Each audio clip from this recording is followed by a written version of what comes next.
All right, we are live. Welcome everyone to a showcase here of Archon and my second brain. And so I'm going to be doing some live coding with you guys. I'll talk a little bit about Archon and how it works. There's going to be a lot more with this next week. So I'm going to be creating content, doing another live stream next Saturday as well, where I'll really explain Archon, release it to everyone, show you how to get it up and running. This live stream is going to be more of just like build with me. I'm going to show off my AI coding workflow, how I'm working right now. It's a lot different than how I was working even a couple of months ago. So I still like all the core principles that I've covered on my channel and in my Dynamis community. I'm still using all of them, but I've packaged them up as workflows in Archon. I'll show you what that looks like in the stream today as well. And I'll show you how I use my second brain to really like orchestrate all of the work that I do across my different projects, using Archon as the engine to run my workflows for things like planning and implementation and code review. I'll give you examples of quite a bit of it today. So before I really get into things, I'll give a bit of time for people to join here and maybe answer some questions in the chat. We'll have a lot of time for Q&A today. It's going to be a pretty casual live stream. And so one thing I will say going into it here is I'm not planning on like over explaining Archon in this live stream. There's going to be more of that, like I said, next week. And so I'm going to do something a little bit different where instead of explaining like literally everything that I'm doing, I'm just going to be building. And so you guys can like kind of pick up on how I operate through a live demonstration. So obviously I'll be explaining things as I go, but it's going to be less of like, let's dive into how everything works for 20 minutes and then build. It's more like, let's get right into it. And then you guys will see hopefully at least the beauty of it unfold before your eyes. So that's the plan. And yeah, so let me go to the chat here. Joe asked, when is the public release of the new Archon? My plan is to do next Wednesday. That's my goal. And then live stream next Saturday where I'll actually like show more what it looks like for you to incorporate it for yourself. So this is more of like a teaser. Like let me dive deep into showing you what my current workflow looks like. We'll be building some pretty fun things today. And then Saturday will be more of a tutorial style live stream with a focus on getting all of you guys up and running with this thing that has been pretty life-changing for me. All right. And yeah, for everyone who's in Dynamis, welcome to the stream. Those of you who are not in Dynamis, of course, welcome as well. But yeah, I appreciate all you guys being here. So yeah, I'll start with like a little bit of an intro of Archon, and then we'll just get right into some live building. Again, casual live stream here. So Archon, to be released publicly next week, has been a project that I've been building within the Dynamis community for a while now. So this repository has been available to the community for quite a while, and it definitely been doing a lot of evolution on it recently. So I'll give like a quick elevator pitch for Archon. And fair warning, I'm still working on my elevator pitch. I'll have it refined by next week, obviously. But the primary goal of Archon is to make AI coding deterministic and repeatable. Or I should say, as deterministic as you possibly can make it. So think about it this way. We have our full workflow for building software, working with AI coding assistants. And it's split between a lot of different commands that we run and different, skills that we use with our agent. We have different steps of our workflow where we're using agents in different ways. And Archon allows you to package all of that up together. So it's the workflow engine for AI coding. You can think of it like N8N, but for software development. So I'll give you an example here. One of my favorite workflows is one that we built to fix GitHub issues. So you just give Archon a GitHub issue, and it goes through this full process here. And yeah, it looks very comprehensive, but it's very, very powerful. I use this dozens of times, literally every single day. And there's quite a few other workflows that I use almost as often as well. And the power here is it's a combination of deterministic and non-deterministic nodes. So it's very similar to Stripe Minions. If you've heard of Stripe Minions, it's their process. They basically built something kind of like Archon, but it's not open source. But what I mean by deterministic is sometimes there are commands that we want to run no matter what. Like we want to do some kind of context curation, or we want to enforce some kind of validation after an agent finishes its implementation. We don't want to rely on the agent to always perform those steps because it forgets, right? Your coding agent will sometimes not do the validation you tell it to. So with Archon, we build workflows where we enforce that. So we have some nodes where it's the agent running a command or using a skill, and then other nodes where it's a bash command, right? Like we're guaranteeing that this thing is going to be run in a certain way. So that is the power of Archon. It allows us to package up not just individual commands, but entire workflows. Your entire software development lifecycle can be packaged up into a workflow that you can invoke repeatedly. So I have this very intricate prompt or this very intricate workflow that I can run on any repository whenever I want to address any issue. And Archon also provides us support for work trees and isolation, so we can run these workflows in parallel, all on the same repo, or even working on different repositories at the exact same time. And so it takes what's built into tools like Claude Code to the next level. And you can think of it like the layer above Claude Code or Codex, because it's orchestrating workflows using these coding agents. And right now with Archon, we do actually support running Codex and Claude Code under the hood, because it's using both the Claude Agent SDK and Codex SDK. And there's a bunch of like configuration that you can do to like set the model and the provider at each step of the workflow. So that's my quick little pitch about what Archon is. Again, a lot more on this coming next week. My goal here isn't to make everything extremely clear for what Archon is and how you can use it. I more just want to show by doing and get right into some cool things that I got in store for you guys for our stream here. So the first thing that I want to talk about is the workflow that I want to build. So I thought it'd be really cool to show off Archon, not just by like using workflows that I already have, but by building a brand new one. And then we'll build it live and we'll test it live. And then of course, I have a big emphasis here on my second brain. I'll show you what it looks like to invoke workflows from my second brain as well. So I have like my primary command station where I'm sending off Archon workflows. Like, all right, second brain, I want you to fix a GitHub issue in this repository and then fix 2 issues in this repo and then do a code review in this repo. Like you can take it so far. It's really, really cool.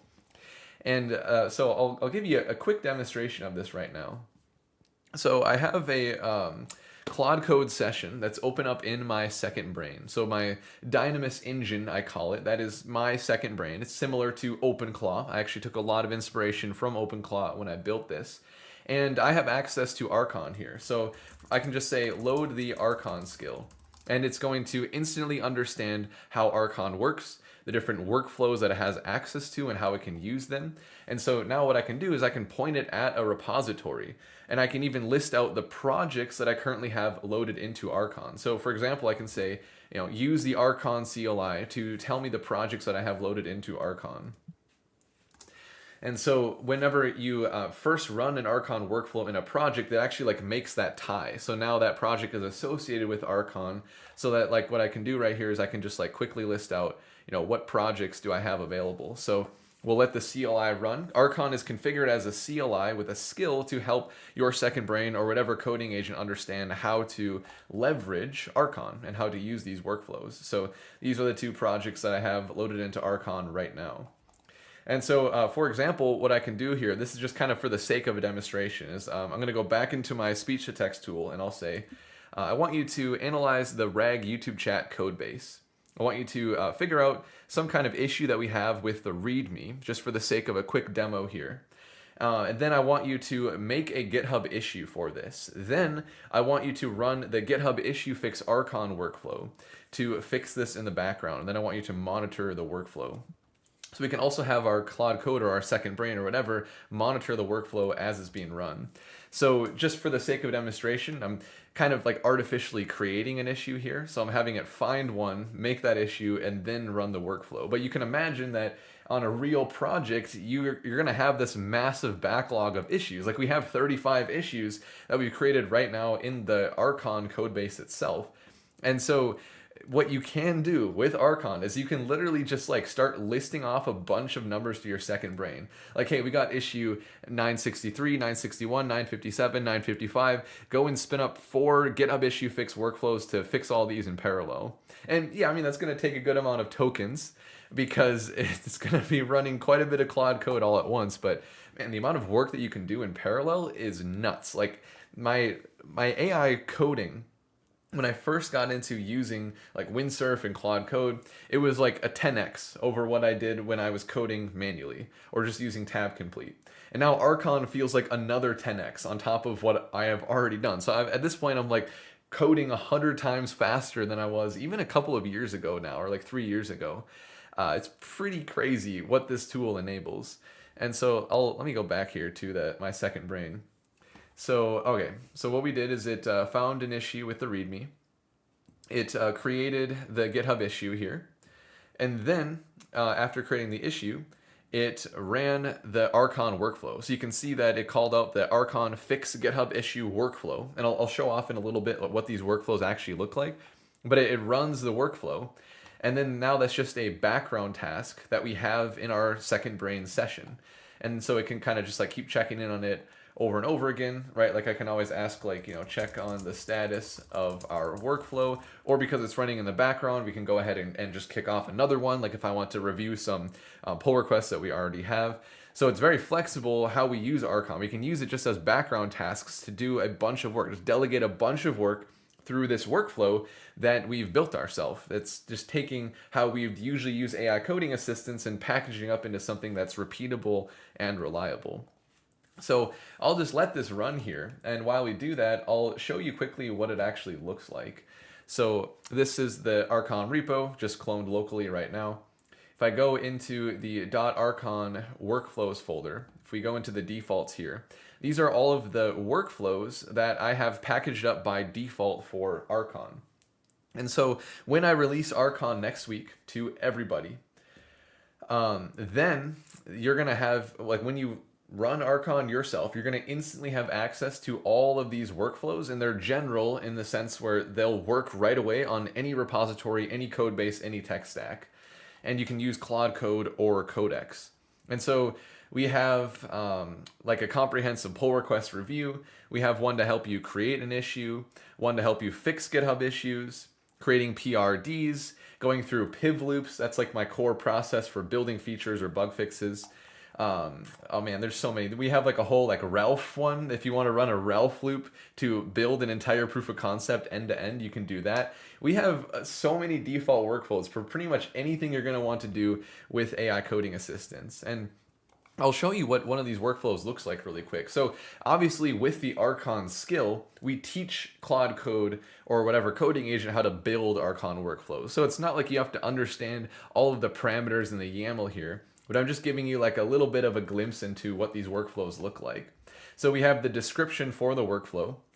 This is kind of like Claude Code skills, where the description is loaded into the context of Archon up front, so it knows when it should use this workflow. So I don't even necessarily have to tell it to use the Archon fix GitHub issue. I just was explicit for the sake of the demo, but even if I just said like, here's an issue, I want you to go fix it, like it's gonna know like this is the workflow I should use based on the description. And then we can set our default provider and model. So if we don't specify it in an individual node, then this is what we're going to be using. So we can also configure different models for different nodes. If we have some nodes that are more simple, like doing initial research, then maybe we just want to use Haiku. And then for the implementation, we might want to use Opus. So there's a lot of flexibility there between the different sessions to really help optimize the tokens, especially for these longer workflows. We want to do that. And so, like first step, we extract the GitHub issue number. And then from there, we have a deterministic node. So we are absolutely guaranteeing in this workflow that we fetch the context from the GitHub issue up front. Not that an agent would fail to do that when you ask it to, but it's a simple example of just a point in time in a workflow where we need something specific to happen and we don't want to rely on the agent remembering to do that. And then we run a simple Haiku prompt to classify the issue, right? Like, is this a feature request? Is this a bug that we need to fix? Because based on the classification, it might handle or change how we handle the specific issue. And then we go into a research phase where we're just running a simple command. This is like a Claude Code skill or slash command. And then we investigate the issue. We plan out the fix for it. And then we go into implementation and validation. So it's a very classic PIV loop once you get to this point. I always call it a PIV loop. It's plan, then implement, and then validate. And then it creates the pull request as a draft at the very end. And then even runs some self-review as well. But the review is also happening in a different session. That's the power of this, is something that I've covered quite recently on my channel here. I covered the adversarial dev framework. This is an agent harness where we essentially have one agent implement the code and then another agent evaluate the code. And it is so important to do these in different sessions because the implementer, it builds bias over time in its conversation history as it's implementing the code. And so it's like having a student grade their own homework. They might share a couple of flaws to make the review seem legit, but they're going to stuff the big issues under the rug. And so that's why we want to have a separate agent that actually does the evaluation. And so even with coding agents, as they start to handle larger and larger context windows, it's still important to have our workflows that work across different coding agent sessions. And that's one of the big things that Archon enables for us. That's why I say that it's the layer above AI coding assistance, because we're connecting different sessions together and then adding in those deterministic steps as well to guide the workflow. We want to take the control away from the coding agent as much as possible so that we enforce certain actions to happen. And so what I'm going to build live with you guys right now is actually this workflow. So I'll explain this briefly. There's also a video that I did on my channel where I covered this. So I'll explain it briefly, and then we're going to build this as an Archon workflow and see it run live. And maybe I'll even run it for my second brain as well. But while we build this and while we run it, it's going to obviously take a lot of time. And so I'll also have quite a bit of time to answer your guys' questions and then show off the other things where I'll be running Archon in my second brain. And so, yeah, I'll just go back to this really quick. So it's running the Archon GitHub fix issue workflow. So it's from my second brain running Archon on my separate code base here.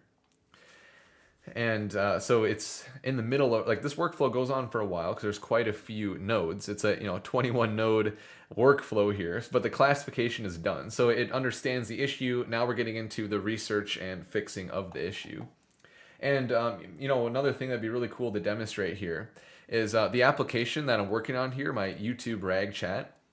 I could actually kind of discover some bugs with you guys live. I think this would be really fun. I could discover some bugs live with our application here. I can file them as GitHub issues, and I could show you guys what it looks like to knock out a bunch of them in parallel. So I think there's a couple of things that I want to do at the same time here because we're going to have to wait for Claude Code to finish things and run these larger workflows. So I want to make sure there's always something going on for our live stream here. The one thing I do have to be mindful of, though, unfortunately, is my Claude Code limits. So I'm gonna go back to the screen quite a bit through our stream here because I'm almost at my limit for the week. It resets in 22 hours, so I'll be good tomorrow, but I only have 22% to work with here for our stream today. It should be good because, again, with these Archon workflows, we can specify the model at each node, and so they're very efficient.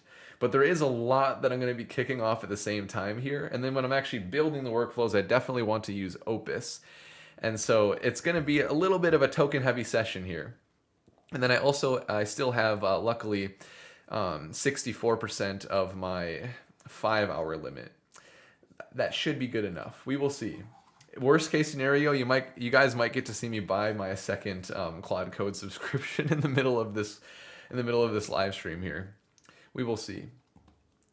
So anyway, I'm going to go ahead and kick off our first task here. Just do some live building with you guys. And then I'll be able to come back and answer some questions in the chat as well. So I'm going to hold off on Q&A until I actually have something running, just to try to make this live stream as productive as possible. And so, yeah, let me explain this agent harness here, and I'll show you what it looks like to build an entire agent harness from scratch as an Archon workflow. This is really powerful stuff. So, okay, adversarial dev. There is a research paper, or blog post, I should say, that Archon, or that Anthropic put out recently. And it's kind of like an evolution of their long-running agent harness that they shared a couple of months ago as well. And so the idea here, it's inspired by something called GAN, which I'll just do like a search for GAN really quick so I can find it. Yeah, so it's taking inspiration from generative adversarial networks. And what a generative adversarial network is, it's a combination of two machine learning models that essentially compete against each other to make the generator better over time. So I'll pop up the image here. This is like interesting stuff. It's really cool how Anthropic has applied it to AI coding, and that's what I'm taking inspiration from myself. And so the way that it works is the generator is going to create, in this case, images. This is for like image gen improvement. So the generator creates fake images. You know, like it generates an image of the Taj Mahal or the Eiffel Tower or something. And then we also have the data set of real images. And the job of the discriminator is to figure out, you know, which image is real, which one is fake. And so the job of the generator is essentially to trick the discriminator. You're pitting them against each other. And that makes the generator better over time because when it gets better at tricking the discriminator, it just means that it's getting better at generating realistic images. And so the goal of tricking is making it just straight up better over time. And we're applying this to AI coding. I don't need to like go through the entire Anthropic article here. There is a video I did on my YouTube channel where I covered this. I'll show this right now if you want to watch this for later. The video is this one right here. So it's my second to latest one, where I covered how making agents essentially argue with each other or pitting them against each other leads to a lot better results. You don't want an agent evaluating their own prompt. So that's what we have with this setup here. And so it starts with a user prompt, right? We have to describe what we want to create or what that next feature is that we want to add into our code base. And then that's sent into a planner agent that's going to take our prompt and expand it into a full spec file. So now this is a prompt that's optimized for coding agents that has more context, expanded context for what we want to build. And we can work with the planner agent to establish that as much as we want. And then once we have our spec, this is the initial input into our workflow, we're going to go through a loop here. So we start with contract negotiation. So before the generator and evaluator are pitted against each other, they actually work together to establish testable criteria. So they take the spec, they split it up into sprints. So we have focused work, one step at a time. And then we're going to establish what does it look like to actually evaluate each sprint. So when the generator is done, the evaluator knows here's exactly how I'm going to evaluate the sprint to make sure the code quality is good and the application is working. So they're very ethical. They agree on how the evaluator is going to judge the generator. Then we get into the primary implementation here. So the generator will write the code for one sprint. The evaluator is going to score all the individual criteria. And then if there's anything that scores poorly, it'll loop back to the generator in order to address the problem here. If there's multiple things that it has to address, whatever it is, and then it goes back to the evaluator to loop again a maximum of 3 times. And so we have this little feedback loop here, and then once everything is done with this iteration, then we go on to the next sprint, right? Kind of like the next phase of the spec file. So it's a pretty elaborate process here. For this entire harness, there are quite a few agent sessions running because we have the planner, and then for each sprint, we're running the generator and evaluator each multiple times potentially if there is feedback from the evaluator. So this is the kind of thing that you can't just do with Claude Code by itself, right? Because Claude Code, even though you have like sub-agents and agent teams, you can't really like orchestrate a larger workflow that handles many different coding agent sessions all by itself. If I were to not have Archon or not use the Claude Agent SDK, then I would have to like run one session, get some kind of implementation, and then I'd have to go and run another session where I evaluate. And remember, it's important to do it in another session. And then I'd have to like take the scores and output it to some kind of markdown or JSON document that I'd feed back to the generator, and I have to run another session, right? Like I don't want to be the one to have to orchestrate these different coding agent sessions or these different Claude Code sessions. And so I'll show you what it looks like to create this as an Archon workflow so we don't have to do that ourselves. We can have this entire thing automated. And then if we wanted to, I'm not going to go this far during the live stream, but we could even like add human in the loop. So it's like after the evaluator is done, then maybe we have our chance to evaluate as well before we loop back to the generator here. So if we want to maintain control and really still be a part of this longer running harness, we can do that with Archon as well. I just want to keep it simpler, but I'm definitely going to keep experimenting with building on top of this to add more human in the loop, because that's another thing that's really important as we build out these harnesses that allow agents to run for longer and longer. We still, like, if we are building like truly production grade software, we want to be a part of that process. Like, if I send in a massive spec for, like an MVP of a product that I want to build, I don't really want it to just like go through 10 sprints by itself. Because if it even like deviates a little bit on sprint number 1 and the evaluator doesn't catch it or whatever, then the entire application can just start to go off the rails because it might not be aligned with what I actually want to build. So even if the software is being built correctly, as in like the code is theoretically working, it might not be what I want, right? So that's why it's really important to have human in the loop. And that's another big focus that I've been building on top of with Archon recently as well. So, okay, let's go over to Archon. And I'm going to open up my Claude Code session here. And we're just going to create this workflow. So usually when I make a brand new workflow, I like to reference the ones that I already have because it makes a really great starting point. I mean, the best way to get good results with AI coding agents is to give it examples as much as possible. So I'm going to say, load the Archon and Prime workflow skills so that you have context going into a new Archon workflow that I want to build. This is how I start every workflow build conversation. So it'll get some context here. And yeah, it's giving me my warning that I'm at 78% of my weekly limit. Hope that is not a problem. And then what I'm going to do is, in the YouTube video where I covered this harness, the adversarial dev workflow as I call it, I actually built out a version of it with the Claude Agent SDK and the Codex SDK. So I had to create this very custom. It actually took a lot of work to build this, even with the help of a coding agent. And so I'm going to show you what it looks like to make a much simpler version that still does everything as an Archon workflow. But I'm actually going to copy the path to this repository because I'm going to point Archon to look here and say like, hey, I want you to copy exactly what we built custom as an Archon workflow.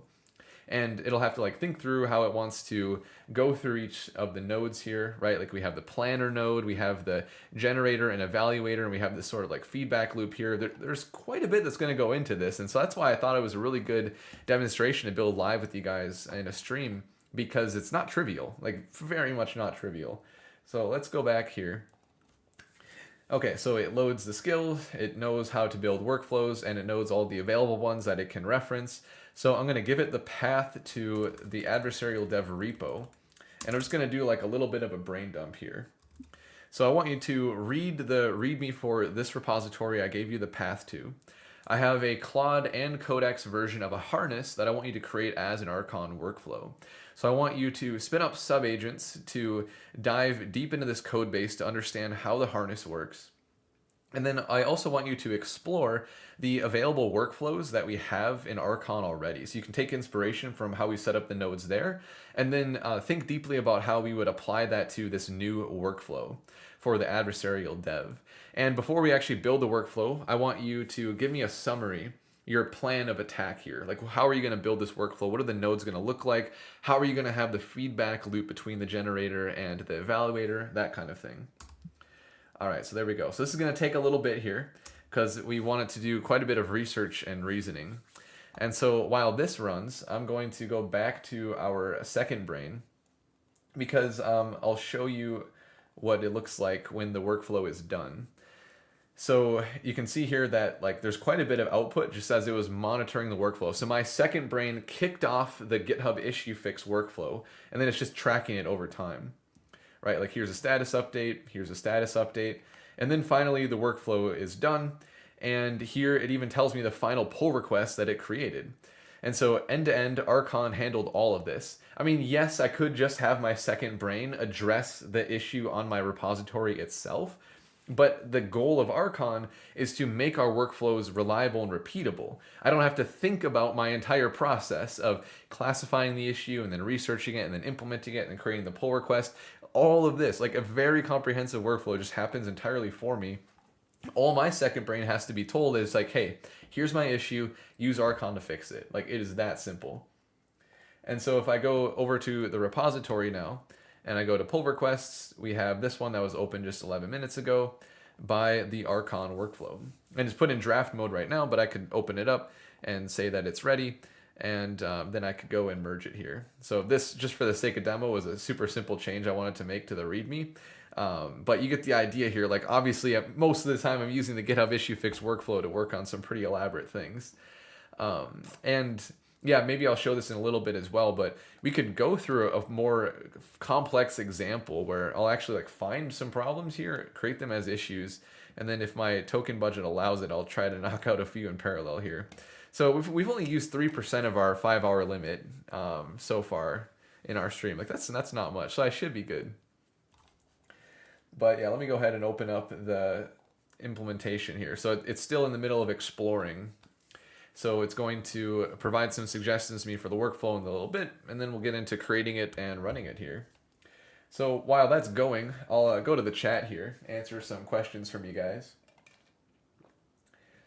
So Sean said, my life is a workflow now that I've played with Archon. Same here, Sean. Happy Easter. Give us a small discount code, please. Stay tuned for that next week, Momin. I'll just say that right now. Also, the anniversary for the Dynamis community is coming up this month, which is super exciting. So I'll pop that up really quick. For those of you who don't know, my Dynamis community is where I have weekly workshops that I run for things like leveraging AI coding assistance, building your second brain. I have course material on building agents and using coding agents. And then another really big thing that I'm doing literally tomorrow. So tomorrow at 11 a.m. Central Time, I have a boot camp, a 4-hour workshop where I'm showing you how to build your own AI second brain from scratch. And let me tell you, this is better than OpenClaw. Building something like OpenClaw, but a tool that you actually own and can evolve yourself. And so here, I'll actually put a link to this in the chat here if you guys are interested. It's going to be a blast. Like, it's going to be literally, I'm going to turn this into the third course in the Dynamis community. So there's already a lot of value in the community. Now I'm doing this next big thing, and it obviously will be recorded, turned into the course, so you can view this at any time. But the second brain that I use myself, that literally saves me like at least 12 hours every single week. I'm showing you guys how I build literally every single part of it. And so there's going to be 8 modules in total. I'll show you like the diagram really quick. Like, every single part of the second brain I'll get into, and then I'll build it from scratch live in the workshop tomorrow. So yeah, it's gonna be a blast. So anyway, I'll go back to the chat here. Give me a second. Move that over to my other monitor, and then I'm gonna pull up the Claude code again just so we can watch it as it's exploring the workflow here. All right. So does Archon require an API, or can it use GitHub like OpenCode?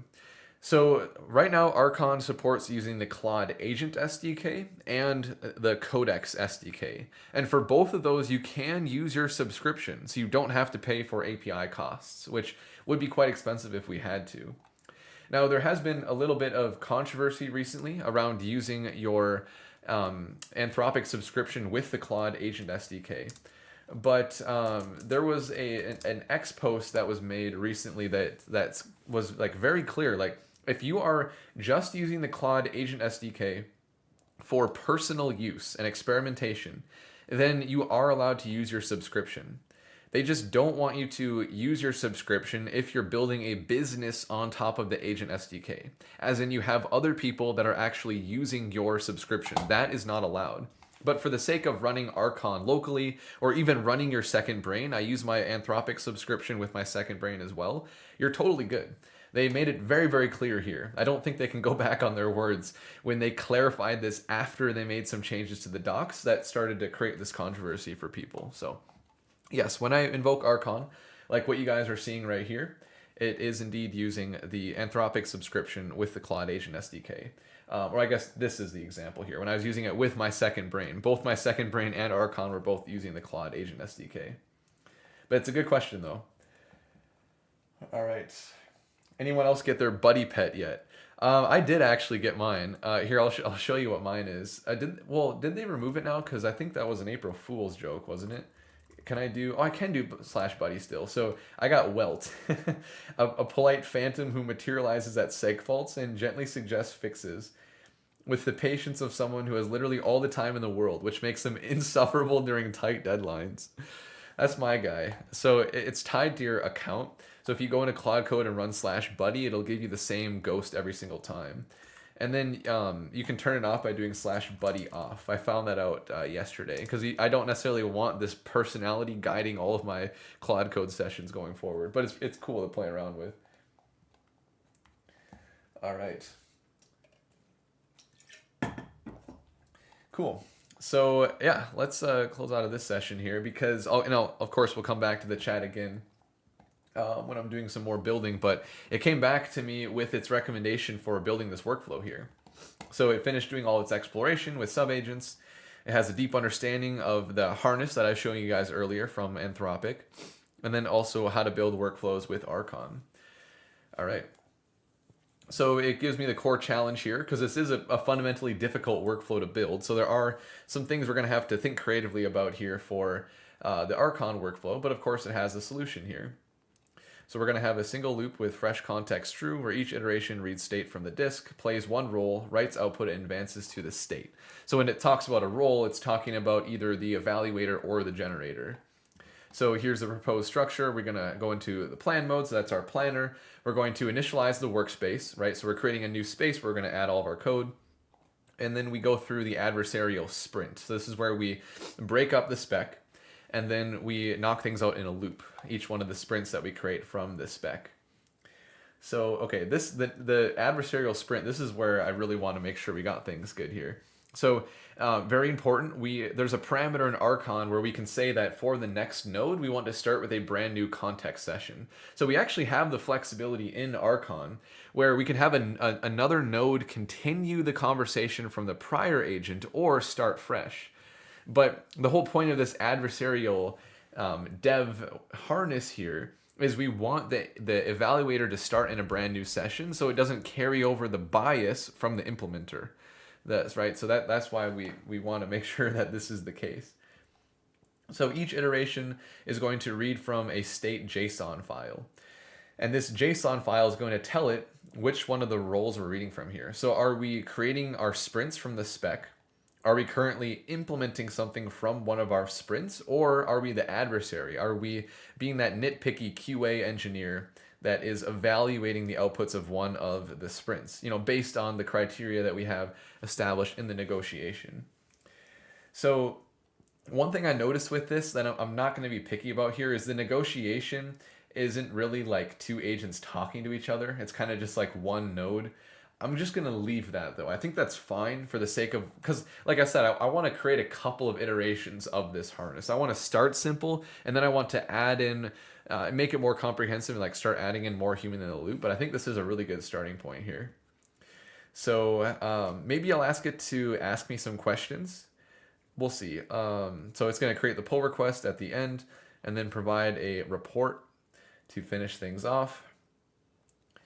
Okay, and then it's trade-offs versus the original harness. Okay, looks good to me. So what we need to create, it obviously needs to create the YAML for the workflow, just like I showed with the fixed GitHub issue one. So it's going to create something that looks kind of like this, but it's going to be following the exact workflow that I laid out in this diagram here.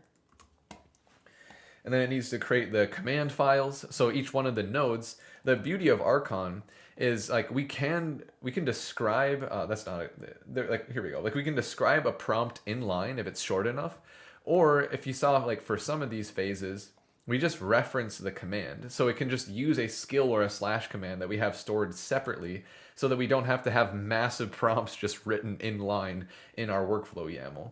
So if I go to the commands here, we can look for like Archon web search. If I find that one, it's going to be towards the bottom. Yeah, there we go. So like this is the command that's invoked. So we have the full prompt. It's just like slash commands where you can have arguments and other input parameters that we inject into the command. So it'll run this entire prompt as that step in the workflow. So when we get to this point, we're going to run Claude code with this as the instruction set, right? So it's very, very composable, easy to configure things. So that's what it's saying here is it's just going to create command files for the different roles that we have here and the different nodes that we have in the workflow. So we also need the loop prompt. So this is the trickiest part because it's essentially all of the entire loop is going to be managed in the state file. That's going to describe like you are currently building or you are currently evaluating sprint number 2, whatever. Like we have to keep track of all these things. So yeah, like I said, not a trivial workflow. Okay, so it does actually have some questions for me. So this is good. So I'm going to go ahead and answer these questions, and then we'll get into the build pretty quick here. So the original has a 2-turn negotiation. In the loop, combining these into one iteration is simplest. So that's actually exactly what I called out earlier. So we could split it into 2 iterations. What do you prefer? I'm going to say for number 1, let's just keep it simple right now. We can just have it into one node. And then, okay, so for the provider, should this default to Claude only, or we should design it to also work with codecs? Yeah, well, let's just default to Claude for this workflow. That's what I'm using. Sprint failure behavior, should the workflow stop entirely on sprint failure or continue to remaining sprints and report partial results? Yeah, let's stop on a sprint failure. Should the workflow auto-create a PR with the built app or just leave the code in the work tree? Well, I'm creating something from scratch for my demo here. So we won't even have a Git repo yet. So let's actually not have a pull request step. So we'll just leave the code in the work tree, and then like maybe after we could initialize a Git repo. I don't know, that part I'd have to kind of think about more. But I want to move on just for the sake of the demo. So maybe I'm not making the most ideal twitching or making the most ideal decision. Sorry, I said twitching because I read a comment in the chat. I might not be making the most ideal decisions right now because I'm moving fast, but I think that's a balance I have to strike. So Runfish said my elbow started twitching. Cole got 312 uncommitted changes. Breathe in and breathe out. Where do I have that many uncommitted changes? I think that might be in the repo that I was just using for demo here. Where did you see that?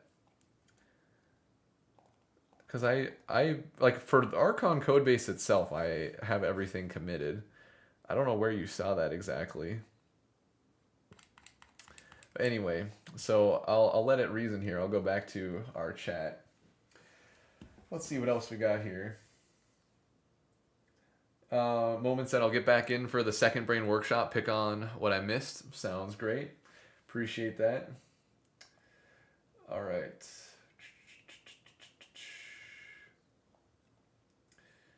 All right. Chris said, can you set up a workflow to try a better, more expensive model if the cheaper one fails X times? Yes, you could definitely build that into Archon. And I can even imagine already how that looks like in the YAML, where we'd have like a step that has, it'd basically be a loop, because you'd have one node that would be the smaller model trying to do the implementation, right? Like, and you can set the model each step of the way, like right here, the model is haiku. And then you could have some sort of quick evaluator that runs. And then it does that in a feedback loop, kind of like what we're building here at the adversarial dev. And then we'd give like a max number of retries. And then if it fails, if that loop fails with X number of retries, then we'd route to the more powerful model to do the same prompt. Or if it actually succeeds, then we'd just route to the end of the workflow. So within Archon, we do have that kind of conditional routing here. Like in this case, you can see that we decided not to go down this path because it didn't apply to this classification of the GitHub issue. So we just moved down here. So we have conditional routing built right in, where the model can output some keyword that we're going to like parse deterministically to figure out like what route should we go down in the workflow. So yeah, the GitHub issue fix is actually, oh, and there's only, well, actually, no, there's a couple of examples here. So a couple of examples where we have conditional routing, like at towards the bottom as well, right here. So yeah, definitely can do that. Okay, here's a cool thing with Archon. Our goal, and we're really close to getting here, our goal with Archon is to get it to the point where literally no matter the workflow you want to create, you can do it. And we have support for human in the loop. We're adding in, well, actually we already did add in support for MCP and skills. So at individual steps in the workflow, You can say like, I want the agent browser skill for end-to-end testing, or I want the Zapier skill so I can work with my Gmail account at the start of workflow. Like literally whatever you want to do, it's going to be possible with Archon. So you can throw out these crazy ideas. Well, I guess Chris, your idea is not crazy. It's a good idea, but you can throw out like any random idea, and it's like, yeah, I can already think about how you'd build that into Archon. And we can just take anything like this adversarial dev harness. It doesn't matter. Like, I mean, this is actually pretty complex, but it doesn't matter. Like, we can do it in Archon. It's really cool.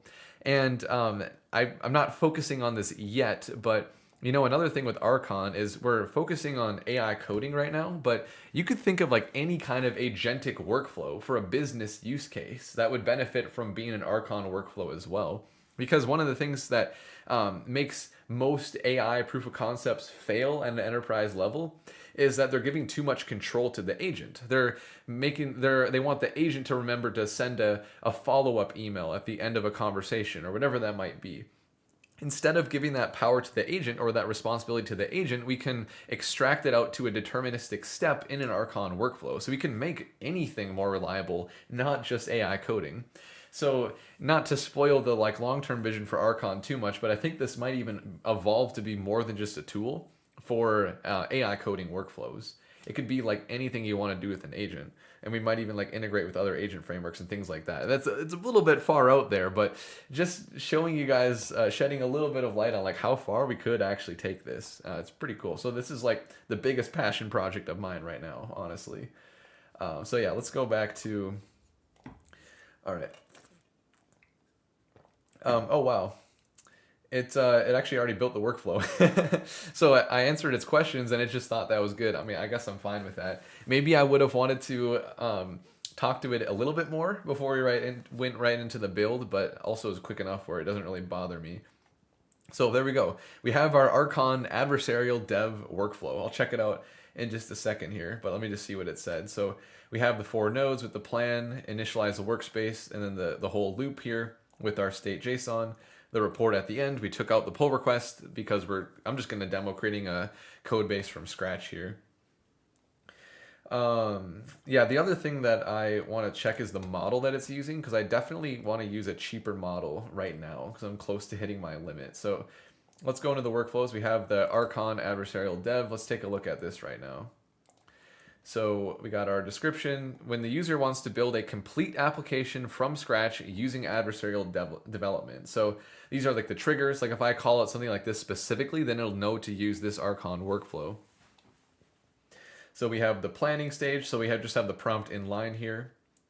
So based on what the user provides as input into the workflow, we're going to create the full spec around that, right?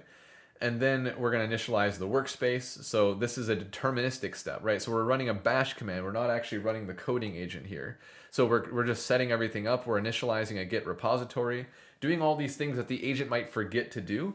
Like even creating the initial scaffolding for the state JSON file. Like we don't want to ask the agent to do all these things when we know what it's going to look like every single time. We might as well take that into our own hands and guarantee that it's set up in the same way every single time. Because the coding agent might, like make the wrong directory or something, or like put it in the wrong path.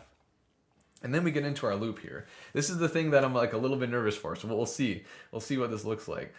Moment of truth if it did a good job with this. So we obviously depend on the initialized workspace being complete. So we have like dependencies for nodes in Archon as well. And then we have the loop prompt. So this is our adversarial development sprint loop. You are part of a GAN-inspired adversarial development system with 3 distinct roles. Each iteration, you play one role determined by the current phase in the state file. So we're telling it to become the evaluator or become the implementer or negotiator depending on what happens when it reads this file. So we tell it to read the file first and then take your role based on that. So if, and like, this isn't ideal because we have basically 3 system prompts just mashed into one prompt. So I definitely could do this better, but just for the sake of a really simple starting point, I think this is acceptable. So like if you are the contract negotiator, then this is what you're going to do. You're going to read the spec file, and then from the spec file, you're going to create all of the sprints so that we're splitting up the work into manageable chunks for the loop that we're going to be doing with the generator and the evaluator. So if you are the generator, you're in the building phase, you're going to, read the full spec and, figure out like, okay, what sprint are we working on right now?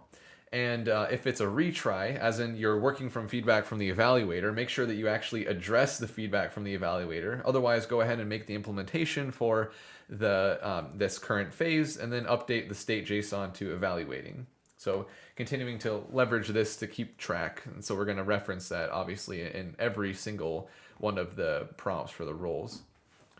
So then the evaluator, I guess this is actually the most intricate one, but basically telling it to, look at the sprint to figure out the criteria for judging and judge each piece of criteria, output that into a feedback file, and then you're going to either do pass or fail, right? So either go back to the builder or go on to the next sprint.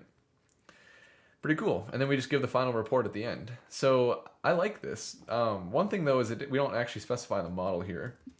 I just want to use, actually let's use Haiku for the report node, and then I want to use Sonnet for the other ones. I don't think we're set up to do that right now. So I just want to make sure that we are clear on the model that we're using here. So we'll let that run. And then we'll test the workflow in just a second here. So I'll have it just create some code base from scratch, like why not?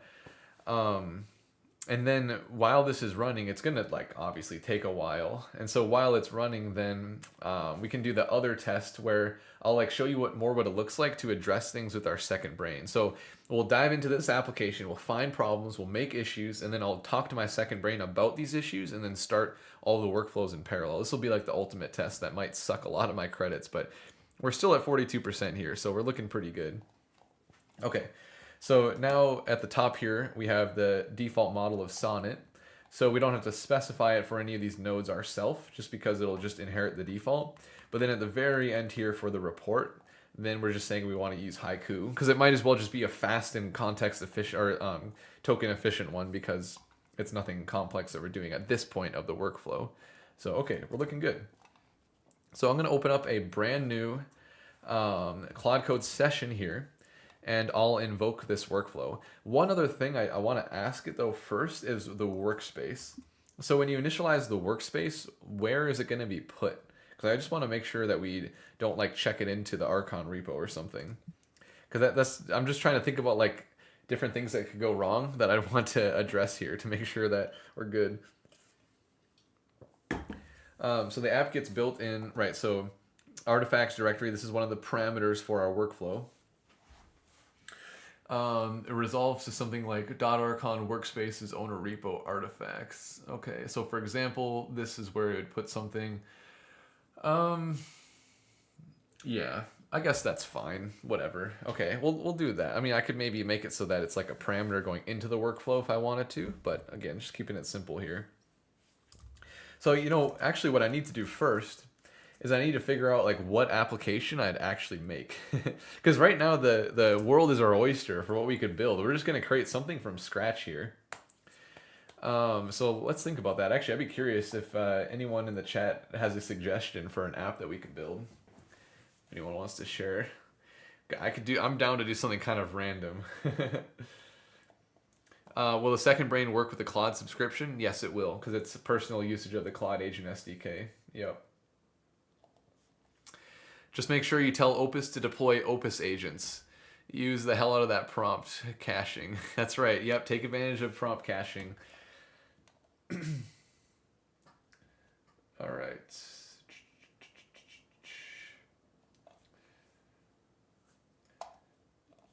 This would be really interesting applied to a reinforcement learning pipeline. Aha, yeah. I've been thinking about that actually. There might be more on that coming soon here. For tomorrow, have I looked at the Hermes agent? Yeah, so I mean, I think it's powerful, just like OpenClaw. One thing I'll say though is that like no matter how good a solution is that's out there, like kind of out of the box, I am a fan of building your own. And one of the things that I'll talk about in the workshop tomorrow is actually like why I care so much about building your own second brain instead of just going on top of something already out there like OpenClaw and then obviously Hermes is another really good example. So, yeah, I don't want to like get too deep into it right now. If you've heard of the lethal trifecta, basically like agents are a big security risk if they have access to private data, prompt injection risk through untrusted content, and some sort of exfiltration vector. As in, there's some way to like send the private data that were prompted through a prompt injection attack out to the malicious user. Second brains, they if you want them to be useful, they are going to meet the criteria of the lethal trifecta, which means you have to be very careful about the power you give them, and you really want to be understanding the code base and have like actual ownership of your code base. And so when you're running something massive like OpenClaw, you don't really have that ownership, and you don't really understand unless you want to do an extremely deep dive. But in that case, you might as well just like take inspiration from OpenClaw to build your own, because then you can customize it more anyway. But unless you're doing an extremely deep dive, you don't really understand all the power that you're giving this tool, and it has access to way more than you really need for most things. And so whenever you build your own, you can always add in any of the capabilities that you really need, but you start with zero trust and you add things in over time as you want to evolve your second brain. That's what I'm a fan of doing. That's what I'm going to cover in the workshop tomorrow. Your system, your rules, your data stays yours, right? But yeah, I appreciate you asking that. Okay. Let's see. Does anyone have any ideas here? A news AI chatbot. Okay, that's a good idea. A reinforcement learning pipeline using Claude Code agents. Okay. Build an Obsidian Vault app for content creation. Okay, John, good idea. A human in the loop app to be a general place to process requests from agents. Okay, so kind of like a command station. Like all agent requests come in to one place. Would you use a memory system like Honcho on your own second brain? So I've kind of built my own memory system. So I wouldn't really rely on something else. If you wanted to use that as a starting point, you definitely could. But really, like memory, you don't have to over-engineer a memory system. It can be pretty simple and still be extremely effective. And that's one of the things that I'm going to teach in the workshop tomorrow in the community is how to build your own memory system through Markdown and even having like semantic search over just like a SQLite RAG database, vector database. It can be very simple and be what you need. So I don't rely on any kind of like open source tooling or third party system for my second brain specifically, unless you count like, SQLite or the embedding model. True random number generator, if that's even possible, right? I don't know if that is like truly possible unless I harness the entropy of the world. All right. One agent writes docs for a function. The other acts as a confused new developer asking questions the docs don't answer. Is that an idea to build, Joe? Or are you saying that could be like a workflow in Archon? Because I could build that as an Archon workflow, 100%. Oh, very cool. I'm literally running your adversarial harness right now while watching this. Expanded it to 4 harnesses in parallel. That is pretty cool. Wow, nice. Okay, cool. Well, let's see. I gotta think of what I actually want to build here. You know what I could do is I could actually show off the within Archon we have the interactive PRD workflow. So we could create the PRD with Archon, and then we could send that into the harness. I think that'd actually be a very cool demonstration. The idea is a documentation gap finder application. I like that idea, Joe. Yeah, the only thing is I would probably just build it as an Archon workflow instead of a separate application. So I'm trying to think about something that's more like less about like AI coding and more about like some kind of, it'd be probably cool to build some kind of like front end app, I guess. For the random number generator, it uses the camera to watch you dance. That'd actually be kind of fun. That'd be kind of funny. You know what? I might do that. Let's just use something so random. Rasmus said, "Build your own meeting recorder." That'd be cool too. You know what? I might just do something so funny and random like that though. That would be fun. That'd be fun. You know what? Screw it. Let's do it. I want to build a random number generator that generates a random number by using my camera to watch me dance. So let's use the Archon interactive PRD workflow to walk through creating a PRD for this. All right, guys, we're doing it. I've never built something this weird ever in my life.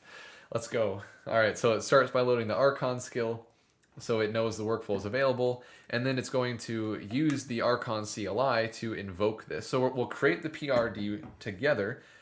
So we're using the Archon workflow.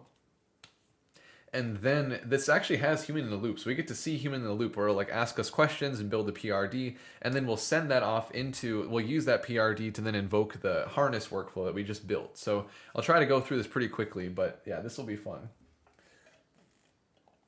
I want to see Cole dance. Oh, I guess you guys get to. Well, I'm not going to do anything too crazy, but all right. So we started the workflow here. And then we gave in the initial prompt. So this is what we want to base our PRD around.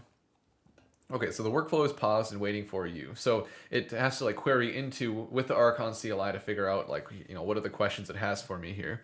Okay, so I understand you want to build a random number generator that uses camera input to capture dance movements. Foundation questions. Who has this problem? What problems are they facing? Why can't they solve it today? I have this problem. My problem is I really need to generate random numbers, but I don't want to do it in the boring old way. So I can't solve it right now because all of the ways I have right now to generate random numbers with apps or Python scripts are too boring. So I need to build this now because I'm getting so sick of the old ways of generating random numbers. So there we go. If we're building something silly, I'm going to give it silly answers as well. And I guess I'm not doing this directly from my second brain, but the cool part is like I can invoke any Archon workflow from my second brain. I could go and create this PRD from my second brain so that I can then like remember, like it'll save to my memories, like here's what you decided to work on and the decisions you've made around the PRD. So I actually do highly recommend building any kind of PRD for your applications in your second brain because you want it to like capture how you work over time, right?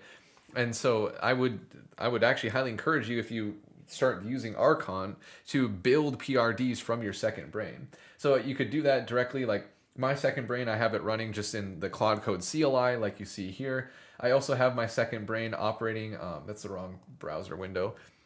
I also have my second brain running in Slack as well. This is where a lot of people are talking to their OpenClaw in something like Slack or Telegram. And so like I'll just show you right here.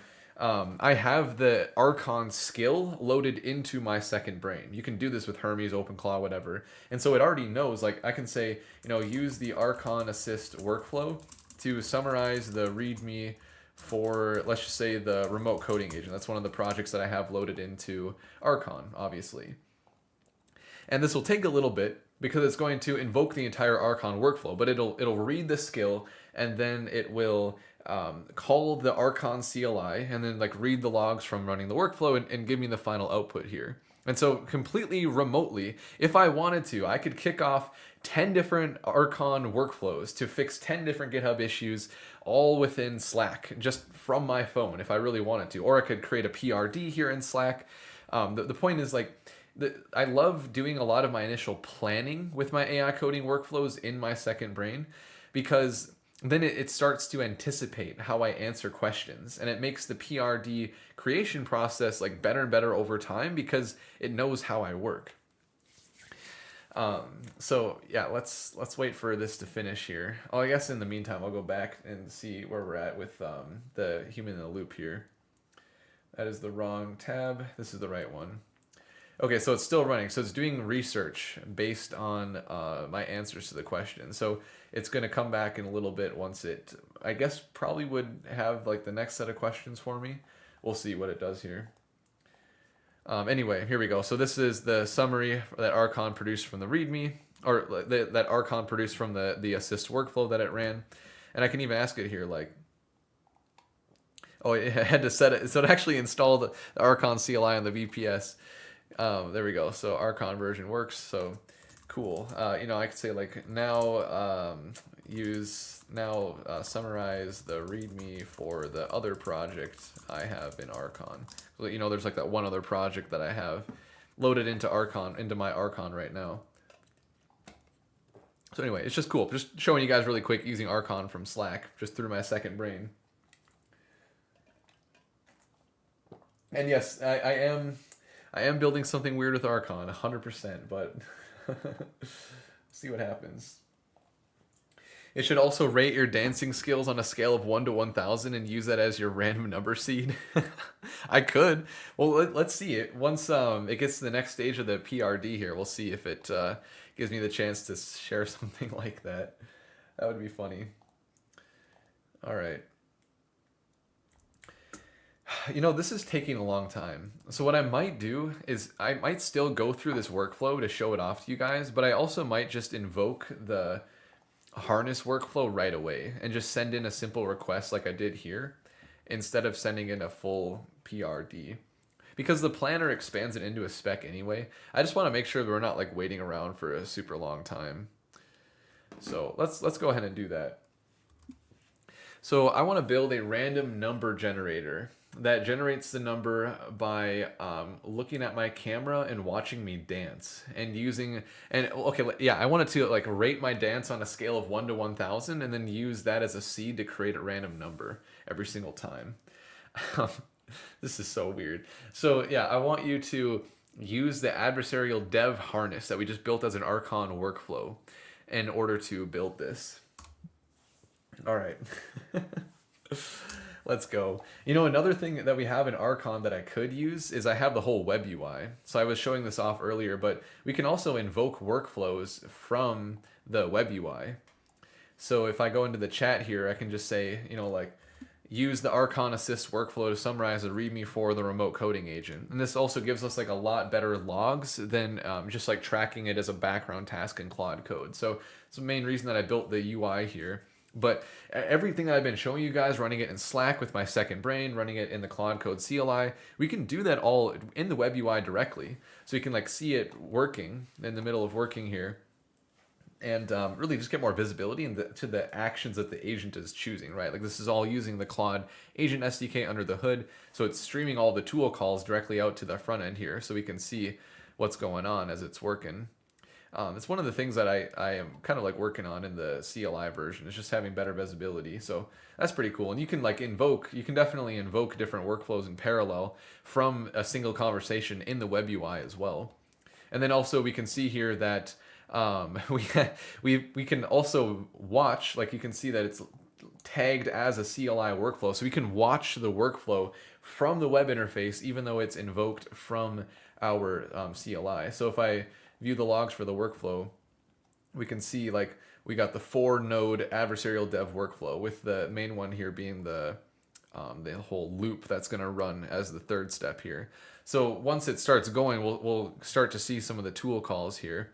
I'm not sure why I'm getting these MCP errors. That's something else I have set on my global Claude that's not related to this. But anyway, once it creates the plan here, we'll start seeing some tool calls as it's actually operating. So we kicked it off from the CLI, right? Like we're running it here, but we can monitor it in the web interface. And then let's go back. Okay. So yeah, another thing that I'll show you here is if we go to the dashboard, we have adversarial dev that's currently running because it's in the planning phase. But then the Archon interactive PRD, you can see that it's paused right now because it's waiting for our feedback. And sure enough, right here, nothing's running right now because it's paused and waiting for our feedback. So we can even monitor the interactive PRD workflow as well. And we can view the logs to like see everything. You can see that it's doing like a lot of web search. And we're currently in the second stage right now for this whole workflow to help us create PRD.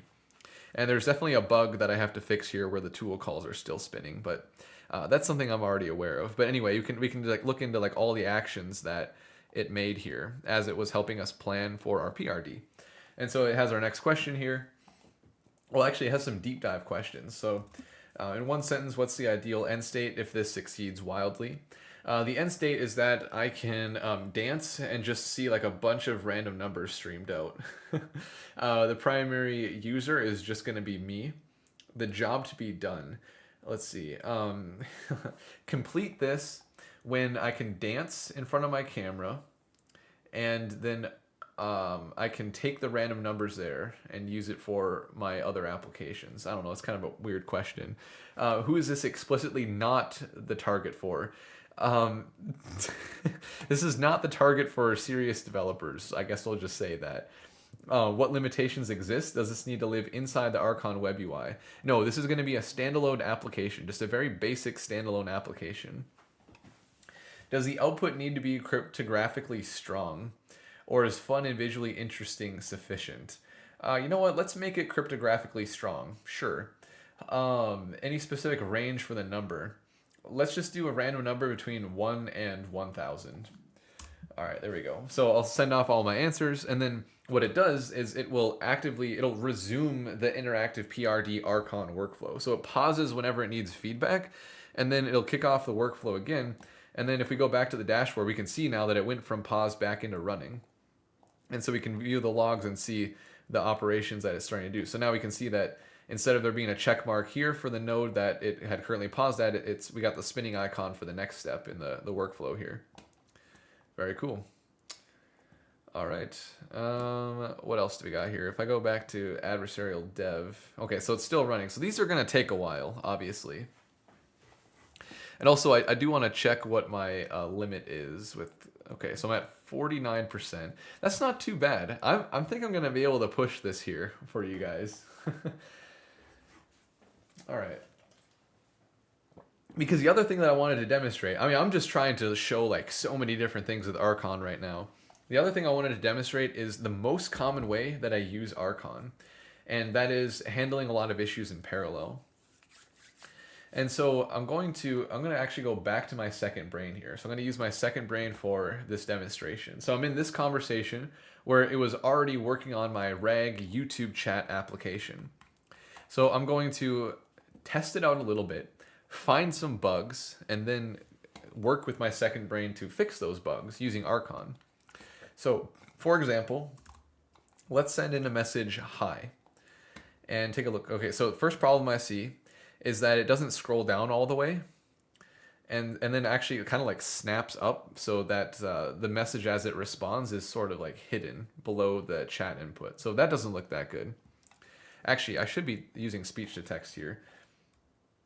So yeah, I'm gonna go into my Aqua voice here. I'll say, all right, so there's a couple of problems that I'm noticing with the YouTube RAG chat application.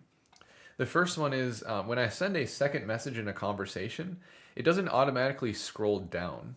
Like it should auto scroll down whenever the agent is answering me or if I send a new message. So I just see things hidden behind my chat bar. The other problem is when the agent actually responds, it kind of like snaps me back up, like it scrolls me back up to my last message instead of its message. And then I see sources for its answer even when it didn't actually perform RAG. So I don't know like where it's getting the sources from, or if it's like forced to perform RAG every time, but I definitely don't like that. And then also whenever I click into a conversation on the conversation list, it doesn't like automatically scroll down to the bottom. So it definitely seems like we have some scrolling issues here. And then for mobile responsiveness, oh wow, the mobile responsiveness is actually pretty good. I guess the only thing is the hamburger icon kind of like covers part of the new chat button. Otherwise it looks pretty good. Okay, so that's pretty good. And then yeah, I guess like one other problem here is there's a little bit too much padding between the text and the top of the chat input. So it looks a little wonky where there's like more space below the text than above, or more text above. Oh my goodness, there's more space above the text than below it in the chat input. Like the text isn't really vertically centered in the text box. So yeah, those are, okay, so that's all the problems that I've noticed myself. So now going back to my second brain here, I want you to create GitHub issues in the RAG YouTube chat workflow or repository for each one of these problems. So, okay, I slipped up like a bunch in what I was doing there for my brain dump, but it doesn't matter. The point is I'm dumping in a bunch of problems that I see, And instead of just like being like, freaking out and saying like, hey, Claude, there's all these things wrong with my application. Like, please try to fix all these things right now. I'm going to take it slow. I'm going to break it down into issues so I can handle them one at a time. The worst thing you can do in this case is try to have a single Claude Code session address all 5 of these issues.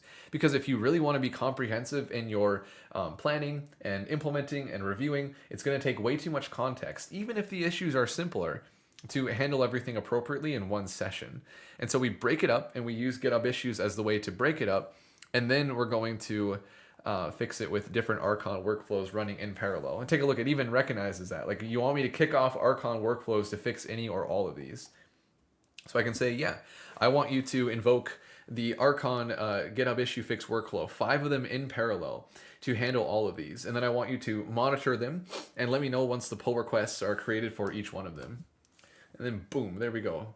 That is all I have to do. And I'm doing this from my second brain. So it has full context around how I usually like to work. Maybe it could even remember over time that I like, specifically invoking these workflows after I create issues. So I wouldn't even have to prompt it myself. Like, that's the kind of thing that your second brain can remember over time. And I could be doing this from Slack, just like I'm doing in the Claude Code CLI. So my second brain that I have with Claude Code and the Claude Agent SDK, I have it running in 2 places. I have it running locally just with the Claude Code CLI. And then when I talk to it in Slack, I have it running in a DigitalOcean VPS. So it's just hosted in the cloud running 24/7. So even when my computer is off, I can still talk to it on my phone. So if I'm in the middle of some call, just like on the road or whatever, and there's an issue that's made apparent or like a future request for one of my projects or products, then I can just like quickly message my second brain and be like, hey, create an issue for this and like try a proof of concept to fix this bug or address this issue. So then by the time I come back to my computer, I'm at my desk now working on it for real. I already have a starting point. Or maybe the workflow worked well enough where it actually just like one shot at the implementation. Not saying that always happens, but it definitely can sometimes where, if your workflow is reliable enough and the issue is scoped out well enough, it might just one-shot it, and then you can merge the pull request, and you're good to go. And the entire thing, you just kicked it off from your phone with your second brain. That's the beauty of what you can do with this. So yeah, this is going to be pretty token heavy. And yeah, that's true, Rasmus. I don't need to like specifically ask it to monitor because it's going to kick these off as background tasks here. So we can even like click in and see like all these that are currently running, and then it would just like automatically report back to me when they're done. I guess I didn't need to, say that explicitly. But anyway, if we go over to the user interface now, we can see all of these running right now. And then, okay, so the Archon interactive PRD is actually paused, so we should go back and address that one here. We're doing so many things at the same time right now, but that's what you can do with Archon. So, okay, so first of all, okay, so adversarial dev is running in the background. I actually want to check on this really quick to make sure it's working okay. So adversarial dev, let's view the logs. Okay, what is it in the middle of doing right now? Okay, it's updating the state. Okay, so I think it's going good. We'll check on this in a little bit, but I can continue the interactive PRD workflow in the meantime here. So let's go to that session. Okay, so some questions it has for me. What's the absolute minimum to test if this works? A single page that opens the camera, shows a live preview, and a button click that captures 5 seconds of frame diffs. Yeah, what you've described here is perfect for the MVP. What must be in a version 1? Yeah, let's see. A, B, and C. We definitely need those. As far as what can wait, sure, yeah, that can definitely wait. Key hypothesis. We believe measuring motion entropy from a camera feed will produce visually convincing, trust-inspiring random numbers for users who just distrust algorithmic RNGs. We'll know right when a generated number can't be predicted by watching someone perform the same dance twice. All right, great. The key hypothesis sounds great here. Out of scope, are you explicitly not building server-side entropy pooling, multi-user entropy mixing, any connection to the Archon workflow AI pipeline, or mobile camera support? Yes, all of these things are definitely out of scope. Okay, should the output be a random integer in a range a float, a UUID, or raw hex bytes. Let's just do an integer between 1 and 1000. Is this meant to live inside the Archon web UI or a completely standalone app? I already told you, actually, this is a completely standalone app. Not sure why you forgot that. Kind of weird. What's the use case? Genuine cryptographic key bootstrapping or a fun demo? I mean, let's be honest here. This is just a fun demo right now. Because, yeah, the entropy requirements are very different between those two. But I do want to, like, explore some, hardcore entropy requirements for this fun demo. All right. Cool. So we'll send all that in, and then we'll move on to the next step here. Let's see where okay, so yeah, this adversarial dev harness is going to run for quite a while. One thing I can do is give me the path to this work tree so I can watch the sprint planning and like look at the state JSON as it's being edited. So when Archon runs a workflow, it runs it in a work tree. That's what allows us to handle so many things in parallel, like with what we did for all of the issues in our second brain for the RAG YouTube chat application. And that also means that we don't always like know exactly where it's working, right? Because it creates like the random work tree ID. So this is our path. So actually what I'm going to do here is I'm going to open up a new terminal. And let's change to this directory. I'll just open up my IDE here so we can see what's going on. Okay. Wow, that is a mess. I mean, I kind of ran this from the wrong place, so it created the worktree with the whole Archon repository, even though we're just working in a little workspace here. Because it lives in the artifact directory is... oh, okay, I opened the wrong thing. That's my bad. Okay, so let me copy that. Go into my terminal here, change to that. Whoops. Hold on. CD paste. I can't find the path. Uh-oh, that's weird. Let me paste that in. I think I had the wrong path. It needs to tell me the right path here. Relative to the work tree, not under. Let me find the actual path. Okay. All right, it's getting there. I've used 80% of my limit now.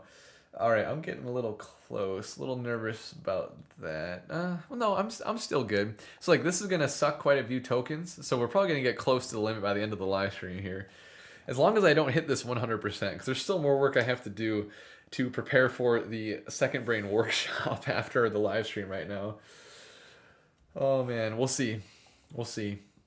So yeah, while we're waiting for that, I just want to call this out one more time here. So I'll put a link to this in the YouTube chat again, because tomorrow is the big day. Like the amount of work I've put into preparing this workshop is insane.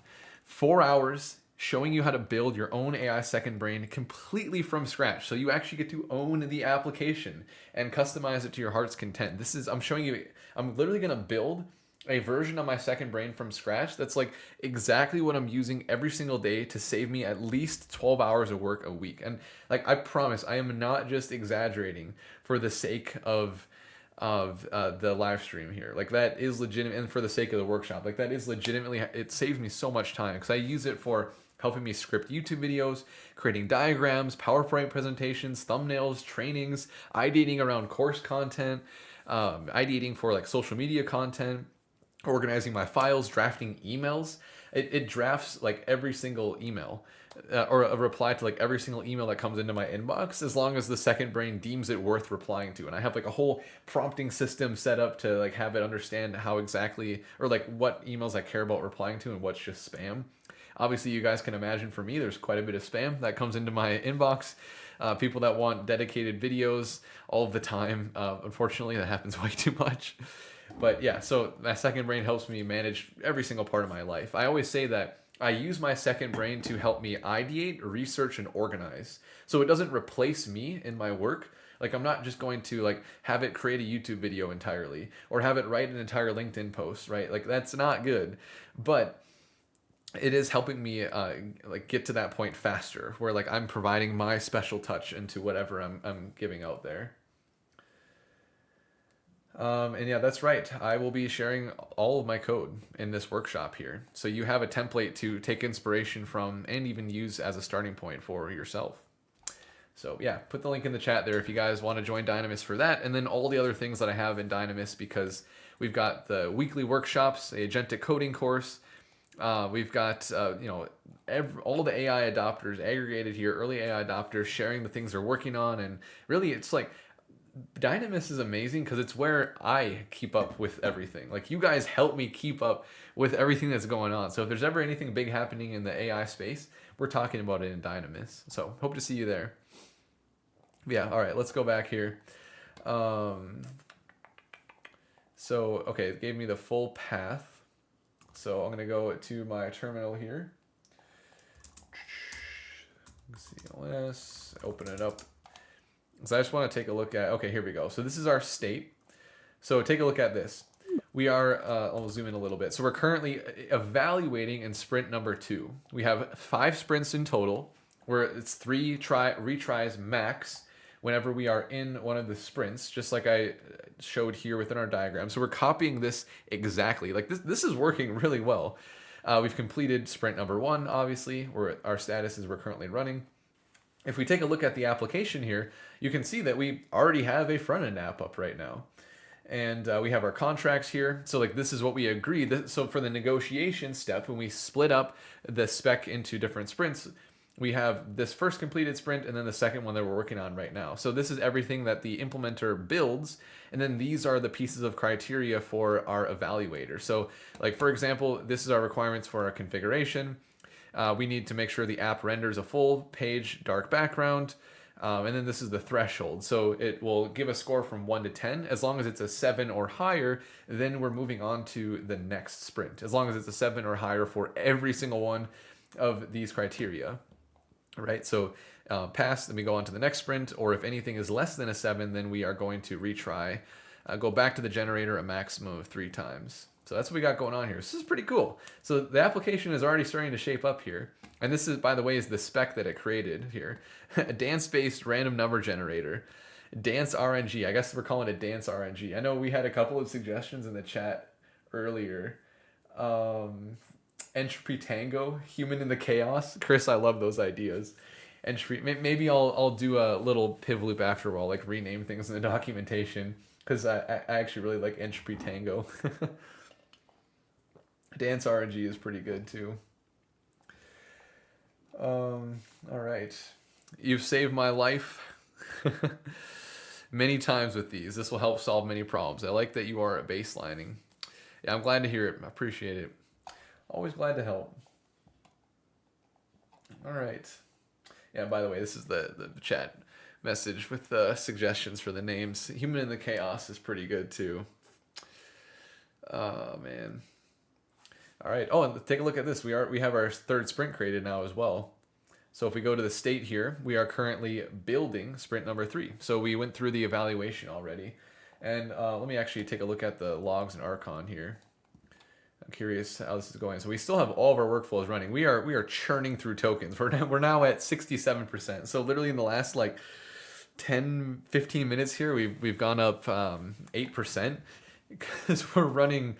Wow, yeah, we're running 7 workflows at the same time. So if I go to adversarial dev and view the logs, I mean, it's mostly just a bunch of tool calls, so there's not like too much to really look at right now, but we can see kind of what it's in the middle of running right now. So what is it doing? So it's installing some packages for NPM. It also created our generate button TypeScript file. Okay, cool. What else is it doing here? It is writing out to a number display TypeScript file. So yeah, so because we're in the building stage, it makes sense. We're just creating a bunch of TypeScript files right now.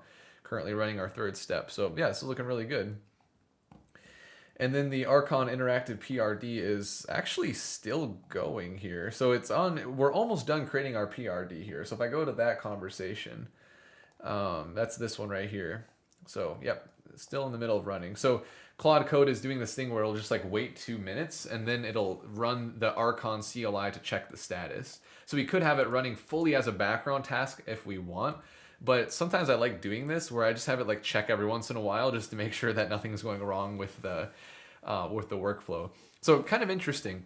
If you think about it, we're not just running Claude Code 7 times. We're actually running it 10 times right now because we have 7 workflows and we have 3 sessions with Claude Code. We have the session where it's monitoring the interactive PRD workflow.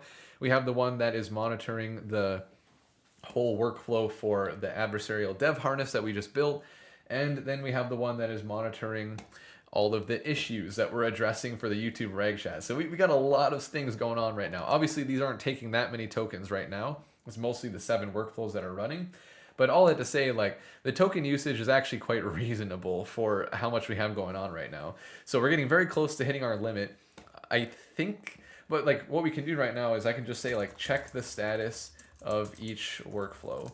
So at any point, we can either look in the logs here for Archon fix GitHub issue. Like, we can see where we're at right now. Like, we're actually almost done in this workflow. We've gotten through quite a bit of it already. And you can always just ask it to check itself. So here's the current status across all 5 workflows. So when you use your second brain to invoke the workflows, you don't even have to go to the Archon web UI if you don't want to. You can just check in once in a while and ask it to look at the logs and see where we're at.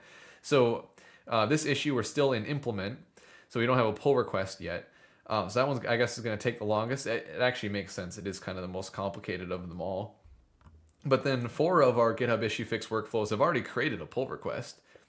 So it's just doing its self-review right now. So, and by the way, it does the review in a separate session. So it's just like adversarial dev, where we aren't just having it grade its own homework. So now if I go into the repository here and I refresh for the pull requests, boom, we got 7 now. So they were all open within the last few minutes here.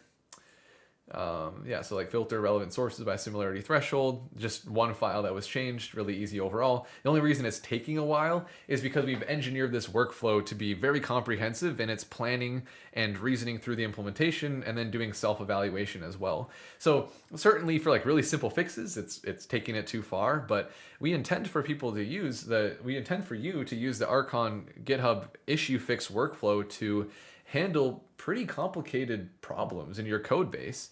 So like I said, you're trying out your app and you find something that's a big bugger. You ask your second brain to make an issue and then learn how you like to work over time so it can just go right into fixing it with an Archon workflow. It'll know how to prompt it. It'll learn that from you over time, and it'll walk itself through investigating the issue. Like, it doesn't just take it at face value and try to do some quick fix like you would do if you just prompted the Claude Code CLI yourself. Like, it goes through a big process.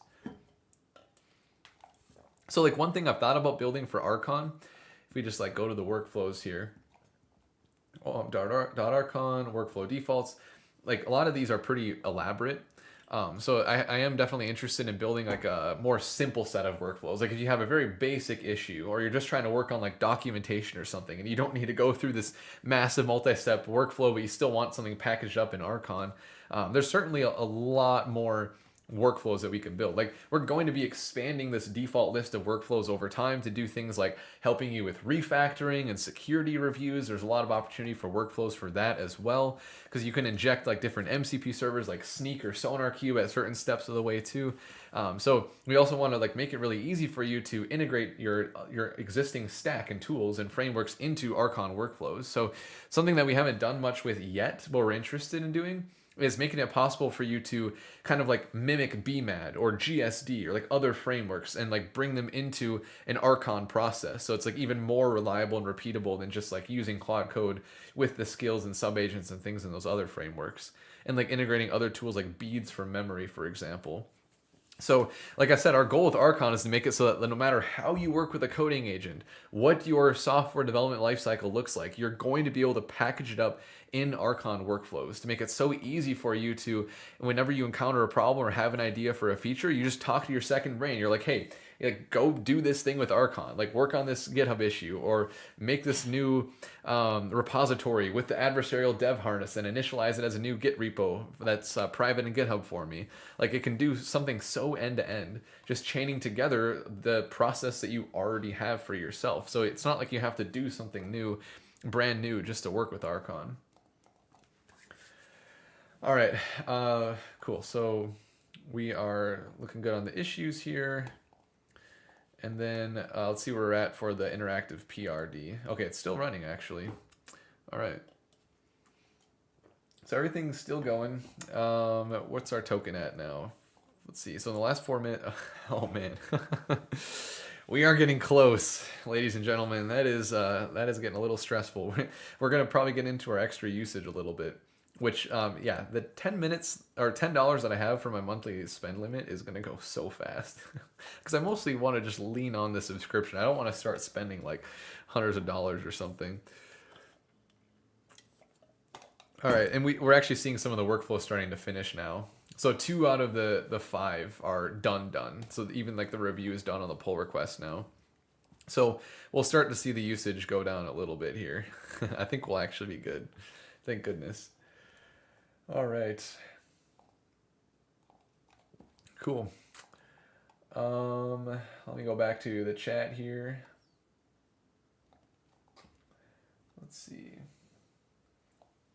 More of a harness, yes. I mean, if you're asking like that's what I'm doing here, then yes. Like what I'm building with Archon. Archon is like the ultimate agent harness, because it's what allows you to build any harness that you want just through a simple YAML workflow. Like you don't have to build an elaborate application that connects different sessions through a Claude Agent SDK or something like that. So when I initially covered the whole adversarial dev harness and I built it myself with the Claude Agent SDK and the Codex SDK, I essentially created a whole new application because I had to create the evaluator and the generator. I had to tie it all together with a harness that connects all the dots, right? Like I had to make a whole new application. And then what I literally demoed for you guys live in this live stream is taking this kind of complex application and then just turning it into like a single file YAML workflow for Archon. Like everything can just be made into a workflow because we take care of all of the connecting the dots and the different ways you need agent sessions to work together. We just handle that all in the application itself. So we're abstracting away the complexities of the harness so you can just really build any harness that you want as a single file. It's very cool. All right. Cool, yeah, and I know there's quite a few things in the chat here. I probably won't be able to get to everything, so I'm just kind of poking around here. This is wild, bro. It is, yep. Oh, we're having a good time. We're having a really good time.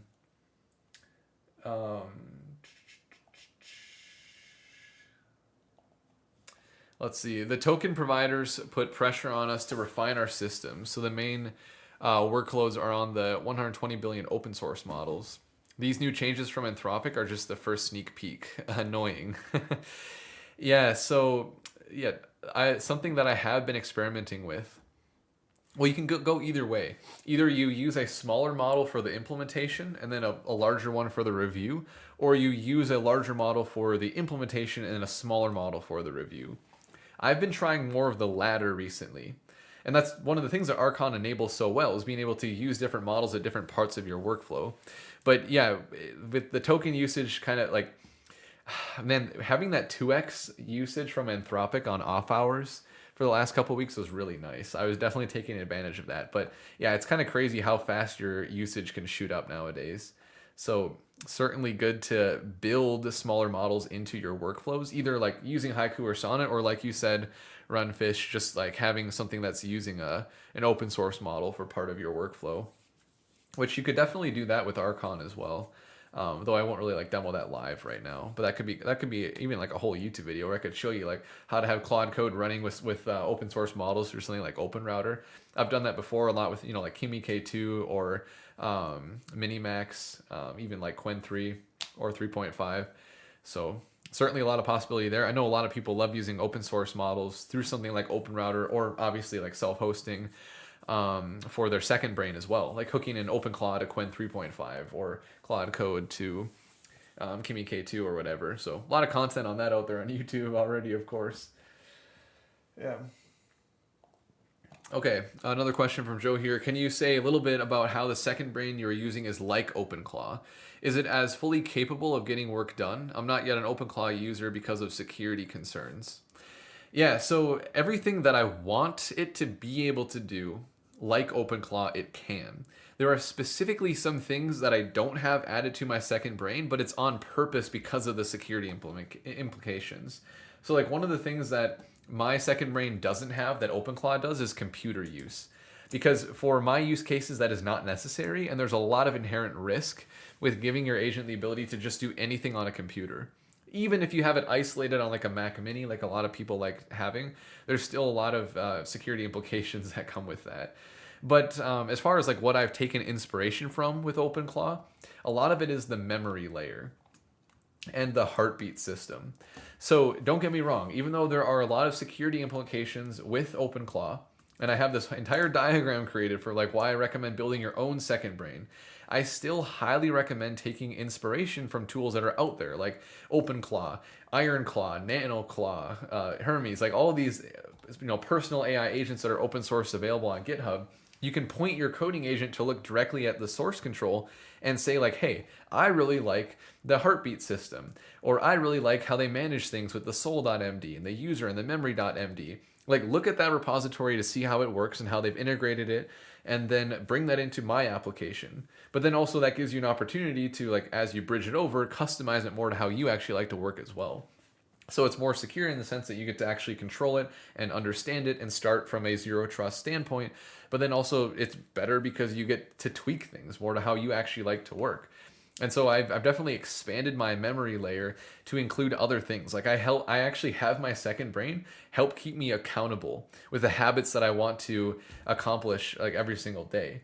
And then I have it help me like manage like things in my home and my investments. So it helps me with personal things as well. I've taken it really, really far. And like, yeah, you can add capabilities on top of OpenClaw through skills to do these things, but I've ingrained it at like a much deeper level in how the agent operates that like I really am just making it my own. So I'll talk a lot about those examples in the workshop tomorrow, how I've just continued to like refine it so much over time. Like literally every single day. It's kind of funny actually. One of the habits that I have every single day is to make some kind of improvement to my second brain, because there's just so many opportunities out there where like there's always something, even if it's a small thing. I just make incremental improvements to my second brain over time, and it's just that it pays dividends so insanely well. How much time it saves me now, even compared to like a month ago, is just crazy. Like I keep saying like at least a dozen hours, but it's probably around 20 hours a week that it saves me, because I've been running the same business for a little over a year and a half now. Like I know how long it takes for me to do a lot of these things that I'm, at least partially automating with my second brain, like handling my inbox and ideating for content and creating YouTube scripts and diagrams, especially creating diagrams and PowerPoints that used to take me so long. Man, like this diagram itself, I built with one of the skills that I have. So the Excalibur diagram skill, which I even made a video on my YouTube channel for, I use that one all of the time with my second brain. And my second brain learns over time how I like building my diagrams. So it kind of like self-evolves the skill over time. Honestly, I'll probably have to make another YouTube video covering the same skill because I've made it so much better even in the last few weeks here. But that's the beauty of the second brain, is like you give it capabilities and it makes the capabilities better over time. And it uses the memory layer to, empower that evolution. All right, so very cool. Let's go back here, take a look at our workflows. So this one's actually done. So we can see like the fully finished green check marks across the board. Looks really cool. And then if we go to the dashboard here, actually the adversarial dev is the only one that's running now. So that's pretty cool. So we finished the PRD creation as well. So let's take a look at that. So first of all, I'm going to take a look. Okay, so we're actually building for sprint 5. And there are only 5 sprints. So we're almost done with running the entire harness. This is actually perfect timing because I was planning on having the live stream go to, about the top of the hour here. And we might be finished by around that point. This is really neat. Like things are coming together. We've been doing so much live building here. It's crazy how much we've been building. And then if I go and look at, I'm just trying to like kind of peek around everything here. If we go, we should see, what is there, 8 pull requests that we'll have? Yep, so we got 8 pull requests for all of the issues. And usually what I'll do with my second brain, once I have all of the pull requests created, then of course there's another Archon workflow that I have to validate the pull request itself. And so I could go back to my second brain. Let me find that session out of the millions of sessions that I have here. I can go back to my second brain. So all PRs are ready for your review. What I could say is, now I want you to run 5 of the validate PR workflows in parallel for each of the pull requests that we just created. Now this is definitely going to take me over my limit right now. So I probably don't want to run this. This would also take longer than what I'll live stream for because it's very comprehensive in its review. But like that's usually my workflow. In fact, sometimes I'll have it just one shot everything. I'll say, okay, Second Brain, here are 5 issues I have on this repository. I want you to, and this is like exactly what I'll prompt. I'll say, I want you to use 5 Archon workflows in parallel to fix these issues. Then after all of the pull requests are created, I want you to invoke 5 validate PR workflows with Archon, also in parallel. And then I want you to, when the review comes up with anything that needs to be addressed, I want you to address it and push those changes to the pull requests. So by the time control is passed back to me, for the very first time, every single one of the GitHub issues have been fixed, all PRs have been validated, and all issues have been addressed. And the beauty is we can do that all in a single Second Brain session because most of the tokens are being spent in the sub workflows, right? Like the Archon workflows is where all the work's happening. So we can have this like very elaborate process that we're laying out. But because everything is handled in separate sessions, we're not even using sub-agents because even sub-agents can pollute our conversation with summaries. We just have the workflows run. They report back very simply to our primary Second Brain session, and then it moves on to the next step. It addresses any issues, then it gives me the final report at the end. And then I'll even have extra context left over to keep working on it if I have like feedback for myself that I want to iterate or like kick off more Archon workflows to address my feedback. So yeah, you can take it extremely far in a single conversation. And then, yeah, we can see that our limit is not going up nearly as fast now because most of our workflows are done. In fact, this one is going to be really close to being done here. That's the last one we have to wait on. The other thing I can show you guys is the PRD because that one, that workflow finished entirely. So all right, there we go. The workflow completed and generated your PRD right here, the dance RNG PRD.md. Here's a quick summary of what it produced.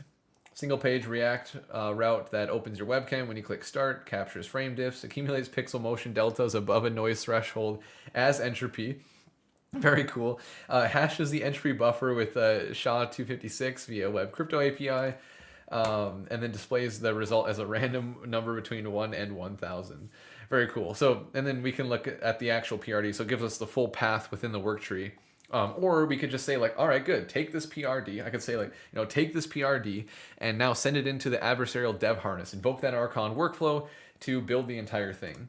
And of course, this I'm not going to do in the live stream right now because I already have it going anyway. But if we wanted to start with a more elaborate PRD and then go into the workflow, this is exactly what we would have done. I just had to do both in parallel for the sake of time.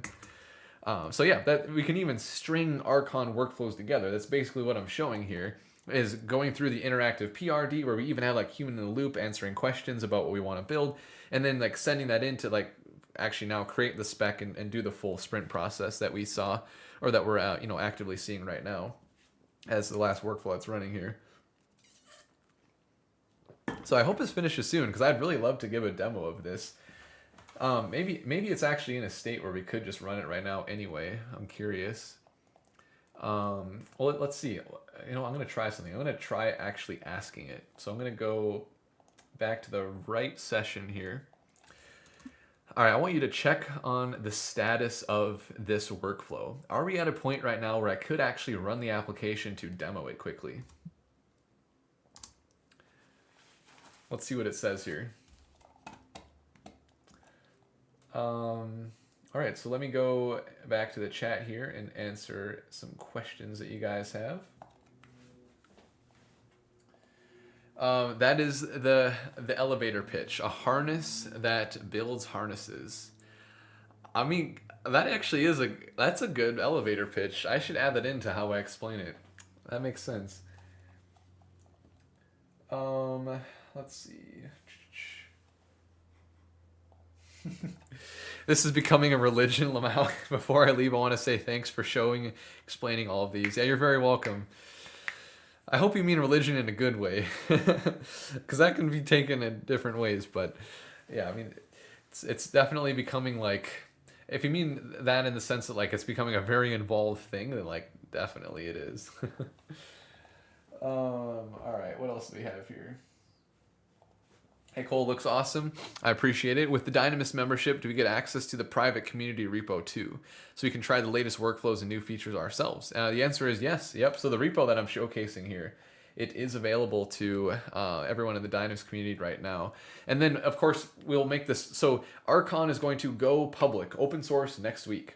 But certainly there's going to be a lot of more like workshops and sharing within the Dynamis community as I build, more like cutting edge workflows to add into Archon. So you'll always be on top of things. So I always want to, have the open source ethos. That's really important to me, sharing everything. But I'm definitely on the most cutting edge with the things that I'm sharing in Dynamis and getting a lot of feedback from the community that we have there initially for all of the like cool new things I'm working on. Yeah. So if you're interested in that, and you want to be a part of the cutting edge, if you're interested in Archon, building your own second brain, I'll put a link to this in the chat again. I just want to do that every once in a while because this is happening literally tomorrow. The 4-hour second brain workshop showing you how to build your own second brain from scratch. Like I said earlier, at this point, my second brain is saving me about 20 hours of work every single week. Not exaggerating. Like I've done the math and it's improved over time as I've continued to evolve it. And like I'll show you what it looks like tomorrow to have the second brain pretty much evolve itself over time because it can improve its skills and then the memories compound over time as well. So I'm showing you exactly how I've built my second brain, all the components, and I'll be building a version of it from scratch. And now we're just waiting for the this workflow to finish. What did it say here? I'm gonna go back. So it says I can demo it right now. So I might actually try. You can get the webcam feed with the overlay, real-time dance scoring. So what is left to be built, or what is being built right now? I just want to ask it this because I'm kind of curious. Okay, I guess it already said this right here. So we really don't need this, so I could just try to knock it out or try to run it right now. But anyway, I'll let it answer the question first here. Love your stuff. Very inspirational. I appreciate it a lot. Thank you very much. Totally worth joining if you haven't already. Thanks, Sean. Thank you. I'm in. Awesome. Well, welcome to Dynamis, my friend. And I hope to see you at the workshop tomorrow. But again, even if you can't make it to the 4-hour second brain workshop tomorrow, it's going to be recorded. Actually, all of the workshops and events in Dynamis are recorded and posted after. And then the second brain workshop, I am going to turn it into the third course for the community. So we have currently the AI agent mastery course, the agentic coding course, and then this is going to be, like the second brain course. Build your own OpenClaw, build your own second brain. And so I still have to think about like how much I want to edit it versus just keep like the raw live session. Might even have like both, where I'll have like a really edited down version so you can just go through it faster, and then like have the full one if you want to see all the questions that everyone is asking live and my answers to that. All right. What song will it be? I mean, when I do the demo here, I'm not going to do anything crazy. I don't know. Oh man, I'm stepping outside of my comfort zone, even doing a little bit of whatever. All right, well, okay, so give me okay, you know what I'm going to say here? How about you just run the application yourself? So read the README, make sure you understand exactly how to run it, and then I want you to give me the exact port to visit the application. So I can use my second brain kicked it off. It's going to build it. Or I guess I did it from the remote coding agent repo, from the Archon repo, but it can look at it and see exactly how to run it and then just do it for me. I don't even have to care about reading through the documentation myself. All right, we'll see if this works. Moment of truth here. Okay, and then let me see where it's at right now. If I go back, so we're currently evaluating sprint 5, so we're like so close to the end here, but I guess I'm just getting a little impatient, so I'm going to try it myself. Okay, so it's running, so I can visit this port. Okay, moment of truth here. Here it is. And of course we got the purple colors. That's hilarious. Of course we got purple colors. Because I didn't specify, right? Like that, I didn't really build a PRD, so I didn't specify. All right.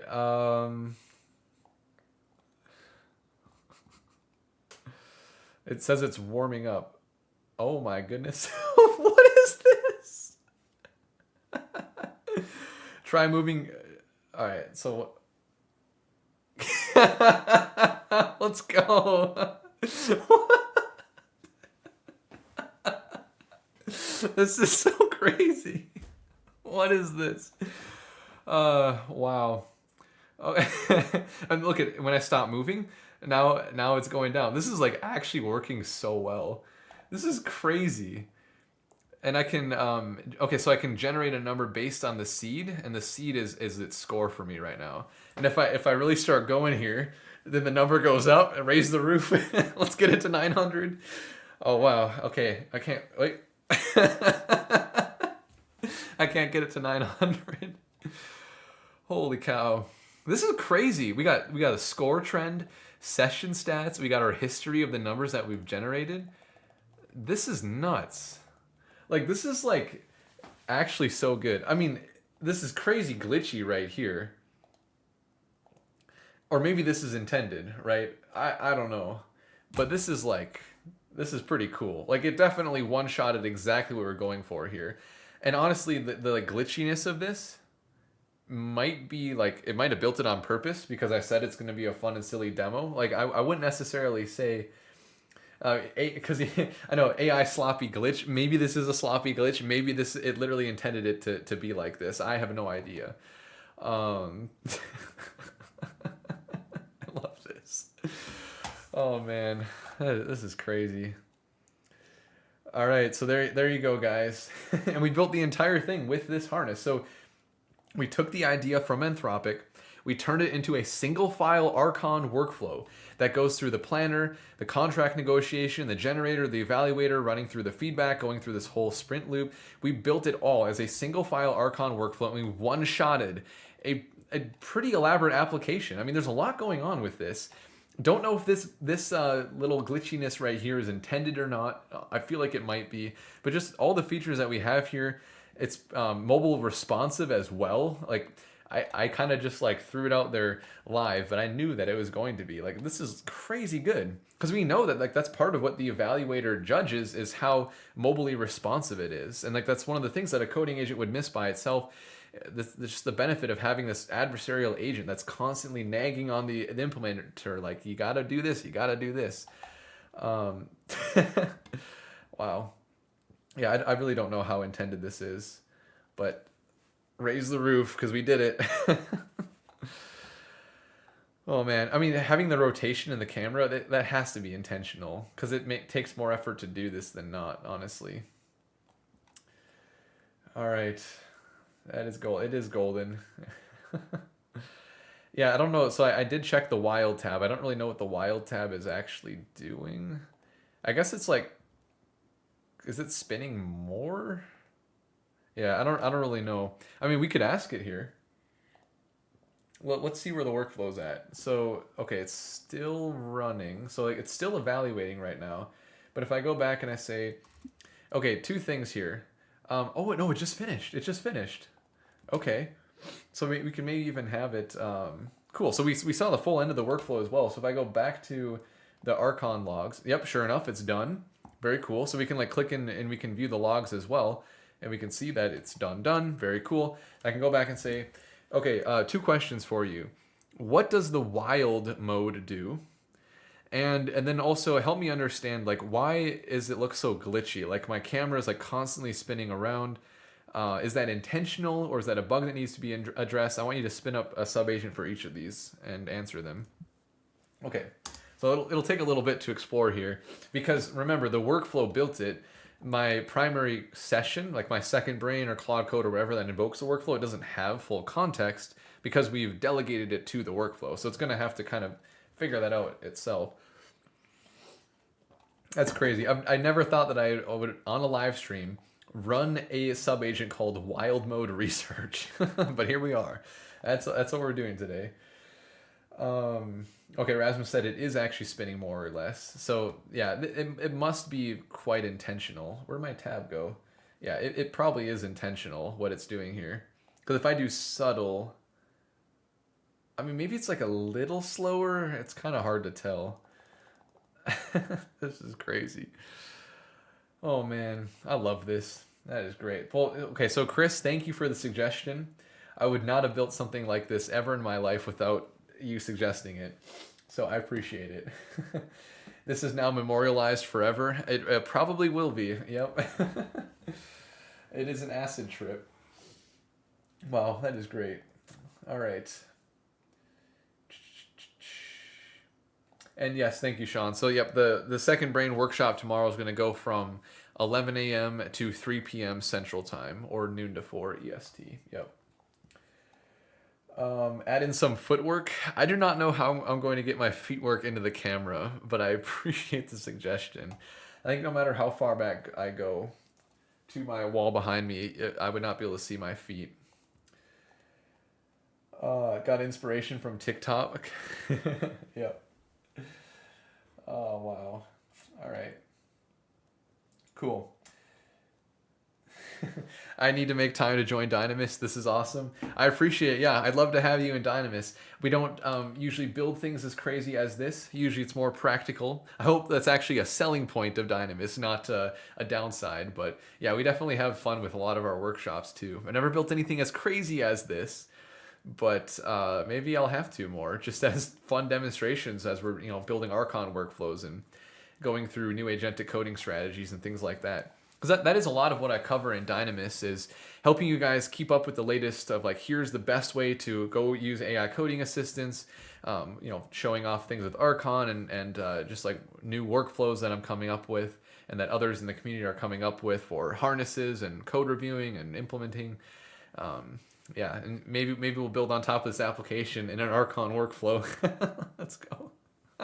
Amazing energy. Keep it up. You're dancing. Wow, I love the encouragement here. Okay, let's go back. Let's go back to our sub agent and see, or our sub agent, see if they came back with an answer here. Okay, so wild mode is the hardest. Oh, okay, so that means that it's actually judging me more harshly. Okay, and then so the spinning is actually a bug, not intentional. The outer wrapper div is a spin CSS animation rotating the entire container.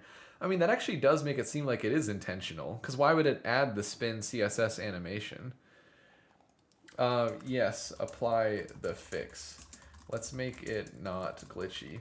I don't know. Honestly, I feel like the sub-agent's wrong. Like, if it added this, it probably was intentional, but I don't know. Like, it makes it kind of fun, but at the same time, I'm going to have, like, a seizure if I stare at this for too long. So I'm just going to have it address it really quick. And then, okay, so done. So let me try again. If I refresh, it's still spinning. Okay, so maybe, let's see here. Still spinning. Okay, it's still spinning right now. So I don't know if you actually fixed it or maybe you have to reload. I know you said that Vite should hot reload, but it doesn't seem like that's working. Okay, because it might have to do it if it ran it from the dist directory from the Vite build. It might need to rebuild and then run it. So we'll see if it catches that here. But this is like the one iteration we'll do. We don't have to like poke around with this too much more. But I just want to get that to a good point. Okay, I guess it thinks that it wasn't actually fixed. Okay, so we'll let it go here. All right, I'll go back to the chat while this goes here. The Hangouts are an awesome time. Yeah, so every single Monday in the Dynamis community, we just have a time for hanging out. And yeah, those are always a really good time. So we're just talking about like the latest things going on in the AI space and just sharing like things that we're working on. Yeah, it's a blast. Dynamis is well worth the cha-ching. I appreciate it, John. I really appreciate it. All right, cool. So yeah, okay, let's check now. So it says that it fixed it. Okay, so it did actually, it's almost there, but now there's some other thing that's rotating still. Okay, so it's getting better, but there's still some other element that's rotating and like making the camera glitchy. So like my camera will disappear for split seconds and then there's still something rotating. All right, so at this point, if I was doing something for real, like I could do like a whole, I could make an issue, invoke Archon to fix it. I'm doing it pretty ad hoc here just because I'm trying to like get through it quick, but this would be when I'm trying to do something for real, like serious development, like let's actually fix a problem here. I would, just have another Archon workflow handle it here. Okay, yeah, the rainbow border. Yeah, the rainbow border is the problem. So I keep going to the wrong tab here. Let's see if we can fix that. Getting groovy. Okay. What's happening?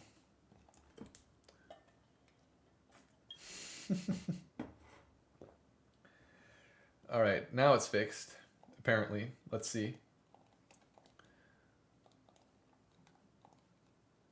Oh, wait. Oh, it's so close. You were doing a terrible job. My camera is still disappearing momentarily, and then I see the rainbow box. I just want to get rid of that rainbow box. All right, this is my last shot. We don't need to like troubleshoot this one little thing. So I guess you could say we almost one-shotted it, but there is this like single issue here, but everything else is working great.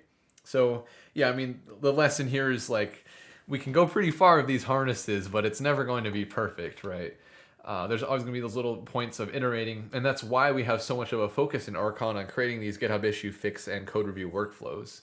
We're acknowledging that you aren't just going to be able to go through a Ralph loop or a harness like this and just one-shot it, but man, can we get close. Okay, so it says it's gone now, so if I refresh the page, turn on my camera. Okay, so that's gone, but it still looks a little glitchy here. But we're getting there. So I don't need to I don't need to fix that right now, but I'm sure that would be just a single Archon GitHub issue fix workflow and we'd be golden. So all right, guys, there you go. That's an overview of Archon, building in public, showing you guys what it looks like to use Archon with my second brain and beyond. We built an entire harness. This was a super productive live stream, and I had a blast. So yeah, if anyone has any questions on Archon, feel free to join the community and ask. I always answer YouTube comments as well, and I will be making a YouTube video on Archon next week when it goes open source. So if you like what you see here, everything is going to be available to try. And like I said, the whole point of this live stream was more like just see how I work and get a sneak peek of Archon and the cool things we can do with it. And then when I do my video and live stream for Archon next week, it's going to be certainly a lot more practical. Like here's how you can get in and start using it yourself. I'll have a setup guide, which is very easy, by the way. I'll talk about the different workflows and how you can build your own.